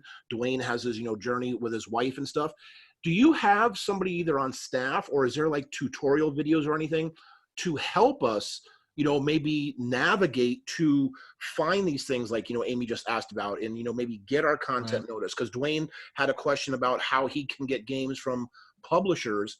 For his reviews and stuff. So do you think that might be something you could maybe add in the future, to help? Yeah, it almost seemed like it feels like it's coming more and more necessary. I currently don't, right? I don't have that kind of section, but it almost feels like there needs to be a sort of a content creator section, right? Like I know that Facebook groups have board game reviewer community, right? Like where like a group, but I hate Facebook groups.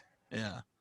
So maybe we can try to transform some sections of BGG into more of I would almost say like it's a group, but but I know what you're saying, like a how-to resource. Do something. We're way behind on that kind of stuff. I think even just starting with like opening it up to where even people who are starting out can just, apply and say, this is what I'm doing. This is what I'm trying to do. This is how much time I'd like to devote to it per week. Like what ability to show this off, like is there within the system? For example, like for me, like, is it almost like a mentorship? Well, not even like a mentorship, but like in the sense of like, here's what I'm creating. Like, so for example, I was starting for a little while just to test it out. I was starting each of my streams off with like a, 5 to 10 minute breakdown of a board game into its mechanics and like what I liked about it, who like the type of players I thought it would be good for, that sort of a thing. Like I can highlight and export that out and make a YouTube video if I wanted to, for example. Like if I posted that, just having the ability to be able to say, as a content creator who's exploring new ways of doing board game based content, hey, this is an example of a thing that I would like to do. Like, is there a place for that within, highlighted content that you would like to have on the site? And, just it's almost like a meta content. Is that what you're sort of saying? That's not specifically tied to a game, or? Well, no, it's tied to like specific games. It's like, oh, this is me talking about like one thing that I kind of broke down that was like a bigger thing was Pendulum, which hasn't come out yet. It's about to come out. I don't know. It's out, yeah.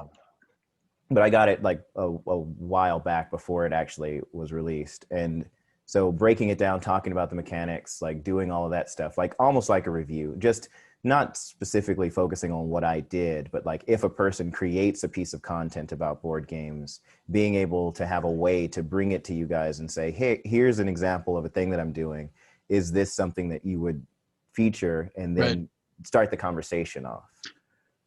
Me personally, yeah, I would consider all that kind of stuff. Yeah. It's I think the avenue of getting there is just the avenue. Not everybody wants to try to because if you just put something up, right, it's maybe gonna do something. You never know, right? I mean, I was gonna give another suggestion. I mean, I'm open to anything for me, personally. Having passion in your video is super important. Yeah. Right. And I have trouble with this myself because I'm kind of not an extreme kind of emotional person, I don't think, when I talk, when I explain stuff. So I'm kind of like, I'm doing live streaming on my own on the weekends, and I'm like, gosh, am I interesting? You know what I mean? Like, are people interested in this? Besides, just me, if it's just no Board Game Geek, like would I have an audience without it? And that's tough, right? Because you have to I feel like the people I watch always have that excited breath, like if they really love something, like that feeling you can get, and you can get behind that. And it's super hard. I don't think everyone can do it. I don't think I can do it. I would say that you'd be surprised what resonates with people.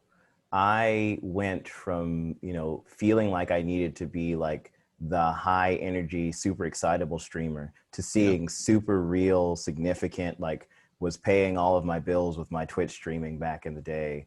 Like success when I switched to listening to smooth jazz that sounds like you're in like an elevator all day, and just focusing on like being relaxed and having fun with things I legitimately like. And then still allowing myself to have like those moments of like, this thing bothers me and I'm going to talk about it. And like real talk is a super big thing with my stream. Like real talk coming in is like, honesty is another tip. Yes. Right. Absolutely. Yep. Don't pretend, don't come up with something you think people want to hear. Instead, just be yourself, right? Like that's a huge thing. That's what's so exciting about YouTube stuff is most people, they are themselves, right? And then you get to see the inside of other people's lives and what they're doing. That's right. And since there's so much out there, there will always be an audience for you, right? Like the same thing in relationships, right? That old expression, there's always somebody for everybody, right? The same thing with your content. Yeah, for sure. There's always going to be an audience for your content. So yeah, being more genuine, being real, people will find it and come to it. It may take a long time. They'll get there. There's that thing where they say that the moment you have an idea, you can count on the fact that 10,000 other people, because there are so many people in the world, 10,000 other people had that exact same idea at that exact moment. If you extrapolate that out, then that means that when I think, oh, this would be cool, 10,000 other people think at the exact same moment, hey, that would be really cool. So make that thing, and then you got at least 10,000 people who will come trying to find it eventually. They're scattered around the world, and you have to throw a bunch of flags everywhere so they can find their way to you. But if you keep doing it, they come. Like with comedy, for instance, that's why comedians, when they write, they know if I think something's funny, then like you said, there's going to be other people who think it's funny as well. Yeah, so you just have to refine the message. Right, a couple things I thought of while you're talking there. And of course I'm forgetting now. I should have just jotted it down. Oh, the attention to detail is important too. Right. And it's little things like if you're going to put a credit on the screen, just check the spelling. Yeah. I found a streamer the other day and I'm like, gosh, do I tell her that her end screen credit has a typo in it or not? Is it weird or is it like, Do you think she'd? I don't know. So I'm kind of struggling with that. So it makes me like very wary of like all my own type stuff, right? Like put my credits right. I've had a Another lot thing more that I success always- like making fun of myself for mistakes over like even worrying about fixing them. Like if I Right. can constantly make a joke about a typo that's on my screen, it's like, yeah, you know what? Someone else told me about that, and go on a little tear and like get people laughing over it, ends up working out way better. Sure. And that's that's why as being a comedian, you have to be 100% perfect, right? You can never get heckled, right? Ever. Oh, never. Yeah.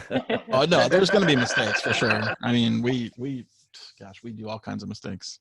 What was the other thing? If you're doing podcasting, always keep talking about the game and say the name multiple times, right? Because sometimes if I zone out on a podcast and then I come in the middle of a talk, like, what game are they talking about, right? I have to go back and find it, or have it running at the bottom of your screen. And I don't even follow this. Keep it running at the bottom of your screen. Like, I think I'm going to add that to my. We do it on our live stream where we keep rebroadcasting the name of the game in the chat. Yeah. But like, people constantly like, what game is this? What game is this? What game is this? Yeah, because So someone something just to that. came in like 30 seconds after you said Yeah, it. because a lot of people will jump to the middle or something, and that's something I need to take in my own advice for sure. Yeah. I found that studying every piece of content, no matter what it is, has also been really useful for me. Like listening to NPR, understanding why they do the things they do. Like they'll interrupt a super serious point somebody's making to go, okay, we'll be right back with you in 1 second. Oh, this is NPR with blah, blah, blah, talking to blah, blah, blah about blah, blah, blah. What were you saying? And the person's like, what? Like, what? Yeah, we listen to a lot of Fresh Air. Like I did podcasting in 2005. And we listened to a lot of Fresh Air, me and my buddy that we did the podcast with. And so we modeled it after that. Yeah. Fresh Air, like it's an interesting, like, weird thing. NPR is a good place to take inspiration from, because they have a ton of shows. Yeah. A ton of really successful and really awesome shows. Yeah, like Tiny Desk. We were talking about that earlier. Tiny Desk came to mind. Yep, Tiny Desk. But there's some science shows, I think, where they do like a science trivia thing. Oh yeah. I'm trying to remember that. I can't remember the name of it, but yeah, there's tons of stuff out there. I mean, Wait, Don't Tell Me is a fantastic like comedy trivia kind of show. They have This American Life is just always it's so varied, it's so interesting, and of course really, really professionally done. Oh yeah. To the point where I listened to our early episodes of our podcast and I realized I'm talking a little bit quieter than I intended to, and getting a little closer to the mic. Yeah, exactly. I thought I need to have a little more personality than that, but it's okay if I'm not bouncing off the walls. You gotta find your own style, right? Yeah, I'm not Ira Glass. It's okay.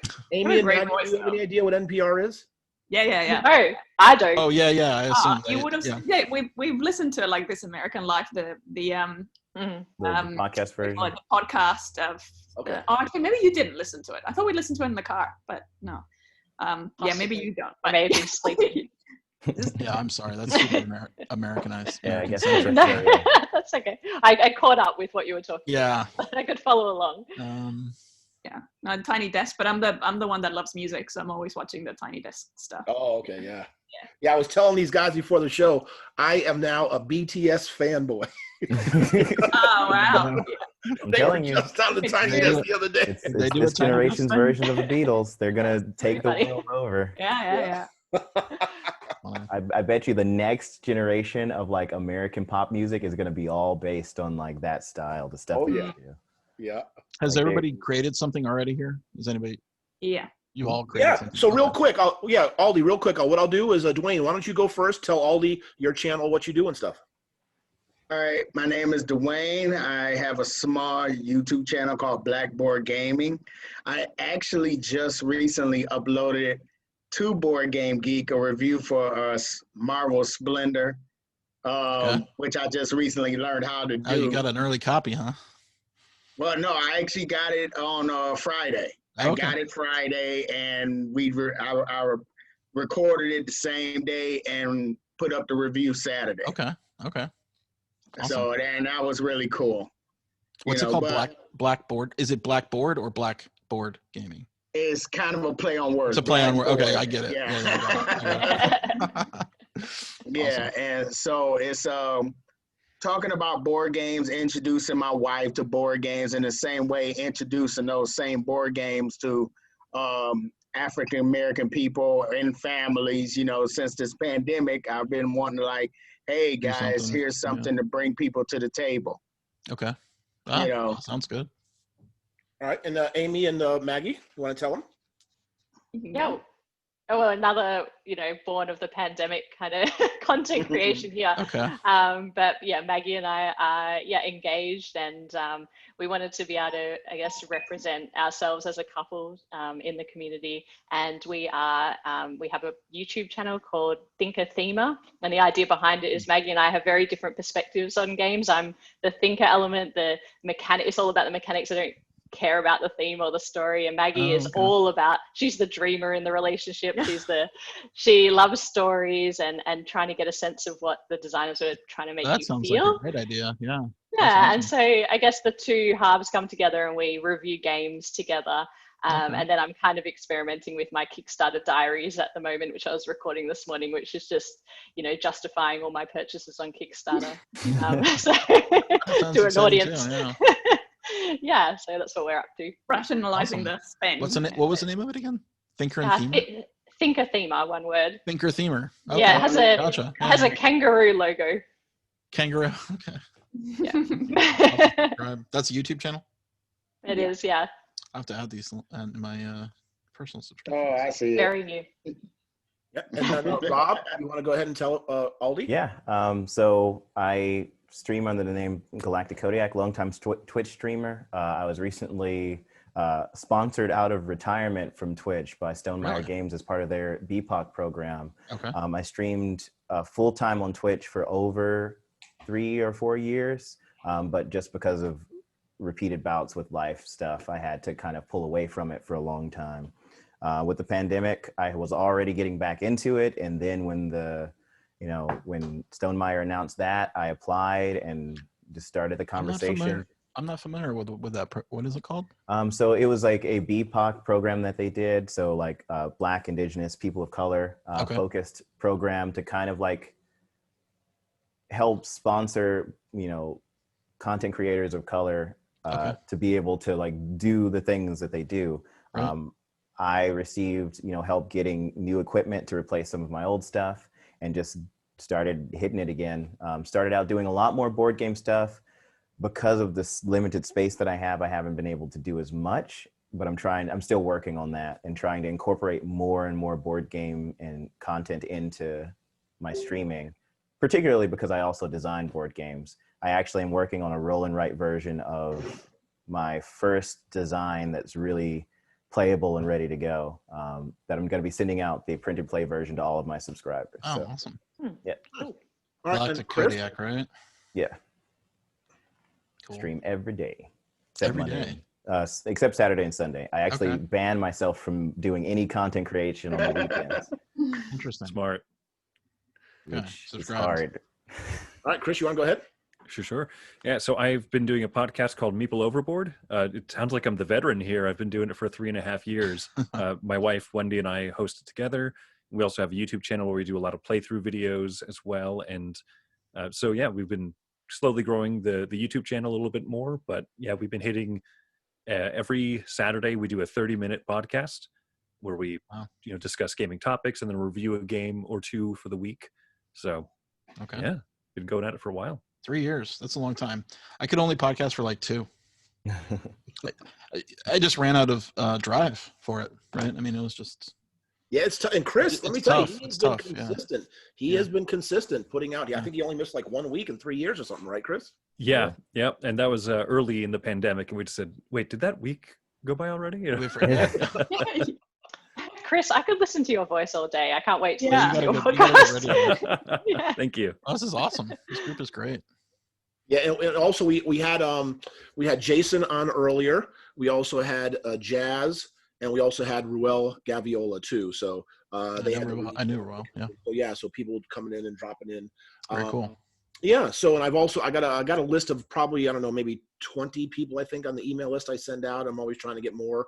One person showed up at 6 Eastern. So they missed the time. So it was 3 o'clock. A little early.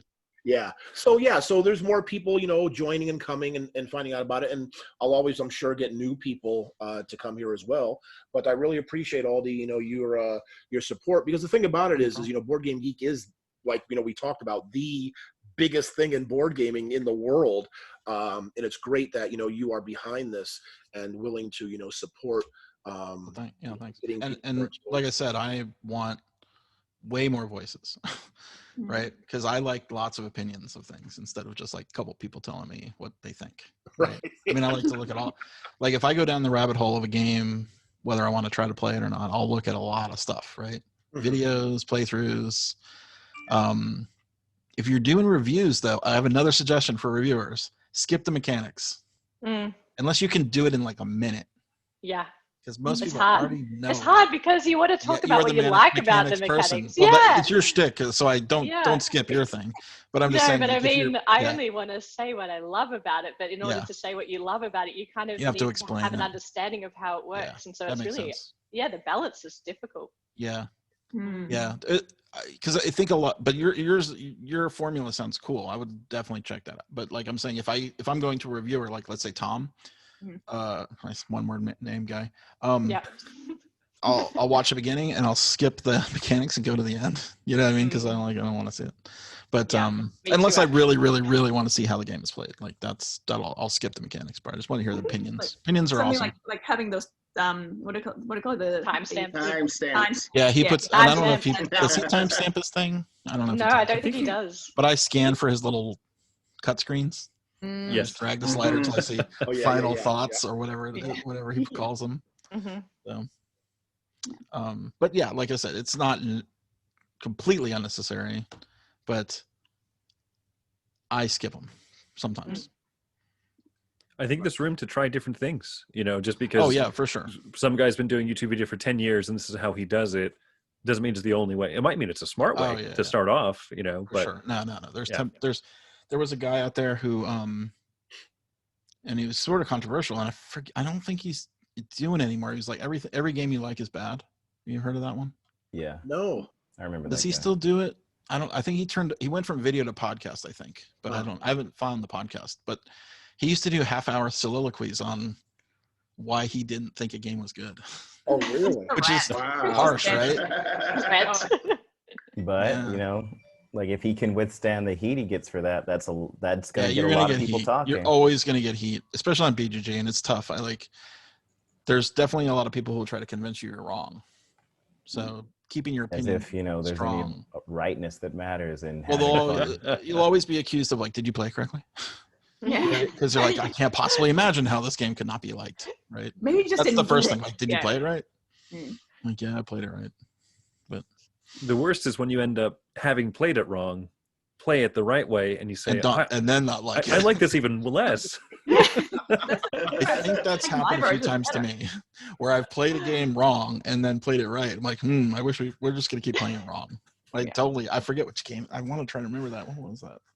Something I learned teaching people games, like in like a variety of different kind of like atypical settings, was like there are times where playing a game wrong and enjoying it is like way more important. Like do it the way that makes sense to you and find out later that wasn't right, and then enjoy the fact that you get to re-experience playing the game for the first time. Like it's way better that way than like the guy who wants to like yell at people because they didn't do something perfect. There was a board game night I went to one time, and the guy who was running it, he was generally kind of a jerk, but he like stood over us. I think it was like, make sure you're playing correctly. Well, it was Batman Love Letter, and we weren't doing one thing in it, and completely ruined this casual game that was just a bunch of friends like trying to get, catch up with each other to like, oh well, you have to do this, you have to do this, you have to. It's like, no, you have to walk away from this table, like. Because who cares? You're gonna get a lot of people like that in this hobby, right? And I've seen them. They want you to be perfect in the right way to play it, and like if it's not exactly right, it's wrong. I think you probably just did the best thing is just not listen to him. Yeah. Well, it ended up turning into a whole thing because he wouldn't stop. But he was the guy who was running the board game event. But that's the thing. Not good. Oh yeah, and he was also kind of terrible for a couple of other reasons, but we don't have to get into all of that. But Yeah, so it's interesting to me how obsessed people can become with the perfection of how a thing that is mostly just about bringing people together. Yeah. It's supposed to be experience. It's like, as long as everybody's smiling at the table, I don't think it matters. Yeah. That's true. That's true. Yeah. Sometimes you just got to let it go, right? Like you just like let people have the fun they want to have. Yeah. Just like, okay, that's the way you want to play it. Cool. Yeah, real quick. So, because we're going to be almost coming up in time. So, Aldie, what you just did wasn't virtual BGG Con, right? No, it was we call it BGG Conline. It's basically game demos, just like we do when we go to a convention. Like if we go to Gen Con. So do me a favor, if you could tell us a little bit about BGG Con coming up and what that's going to be about. Yeah. So we're calling it BGG at Home. Okay. And it's a virtual gaming event. We have two things going on simultaneously. There's a live stage where people are streamers are live streaming gameplay or special events or whatever basically they want related to board gaming on our front page. So we set up a schedule for that. That's one half of it. And the other half is a Discord server where people join through tabletop.events, which is a website we just acquired, it's sort of like a convention management system. So there will be a BGG at Home 2020 page, I guess you could call it. It's more of like a bunch of pages where it's scheduled events. So, and it's all virtual. So if you want to run an event or join an event, you would sign up. If you run an event, it's free. If you want to sign up and play stuff, it's $10. So is that for the whole like being an event, or is attendee. that for each event? No, it's just a one-time fee. One-time fee, okay. Yeah, one-time fee, $10 and you're into the whole system. If you want to host an event, it's free. Pardon? What are the dates? There's so many things going on in my head these days. I cannot ever remember the dates. It's basically replacing our BGG Con from November in the fall. Oh, the week. So it's the week before Thanksgiving. It's a week before Thanksgiving, but I'm gonna give you the exact dates since not everybody celebrates Thanksgiving. Right. I'm gonna have to go back to Amy and Maggie. They don't know when that is, right? Thanksgiving. November 18th through the 22nd. Yeah. So it's 5 days. We know November it from the 8th. movies. Yeah. Oh, okay. November 18th through the 22nd. Okay. So it's a 5-day event. We do a couple like special events. We'll do like an opening ceremony. Well, there'll probably be like a game show or something where it's like a live stream thing. But the crux of it is you go into the Discord server. If you don't know what Discord is, it's like a big giant chat room, but there's a whole bunch of channels. Chris was supposed to show us that today. We'll have to do that next week, Chris. Yeah, definitely do. That would be awesome. Like I want to record a tutorial on how to use Discord. You come in and there are chat channels. There's a bunch of rooms that are like sort of open to the public where you can sort of arrange a game like right then. Like, hey, does anybody want to play this on Tabletopia or this on Tabletop Simulator or this on all the number of virtual systems or even just with a camera, right? Because you could break yourself into a room where you can do audio and video streaming. Most of the time people are just using it for audio, but you can totally do video as well. And I think it supports 20 people each room. Yeah, I believe it's 20. Yeah, something like 20. Although they might be upping it. I'm not 100% sure. But if you want to do something more bigger than that, then you can move to like YouTube or Twitch or Skype or Zoom. I think Zoom has 100 people. Yeah. So it's sort of like and we're playing games for 5 days. Nice. So some people host, like they'll organize it, which I said gives you a free admission. And then if you want to attend, you would just sign up and you go do that through the tabletop event system. So you can search, there's all kinds of searching. You can search by day, you can search by hour. You can see like, I like these kind of games. It's a pretty cool, really flexible system to find games that you're interested in. And if you don't find what you want, host it. And then there you go. And I think we did, gosh, I wish I remember the numbers, but we did quite a significant number of events in the spring. So we did our spring convention virtually as well. That was called VGC, Virtual Game Con. We partnered with Dice Tower. So I think we had like 5,000 attendees-ish. Wow, very nice. Oh, well, cool. Well, Aldie, thank you so much for joining us tonight. I really appreciate it. Thanks for calling me, Tim. I'm glad to come. Absolutely. And nice to meet everybody. Yeah. Nice to meet you Same too. here. Yeah, Thanks for sharing the new website too. Oh, That's yeah, no exciting. problem. Yeah, that was cool. Yeah. That's right. Got a sneak peek. Yeah. Get a sneak Yeah. So bonus. I just want to make sure, Aldie, this is recorded, so you don't mind if I put it out, right? No. Oh, okay, cool. It's coming out soon. So All right. there's no secrets. You got the first sneak peek to launch. Yeah. There you And go. you I had got it. the Awesome. exclusive. Yeah. Yeah. And again, thank all you guys for joining. I really appreciate it. You'll be getting the invite every week. If you can make it, you can. If you can't, you can't. That's fine, no problem. Come in and out.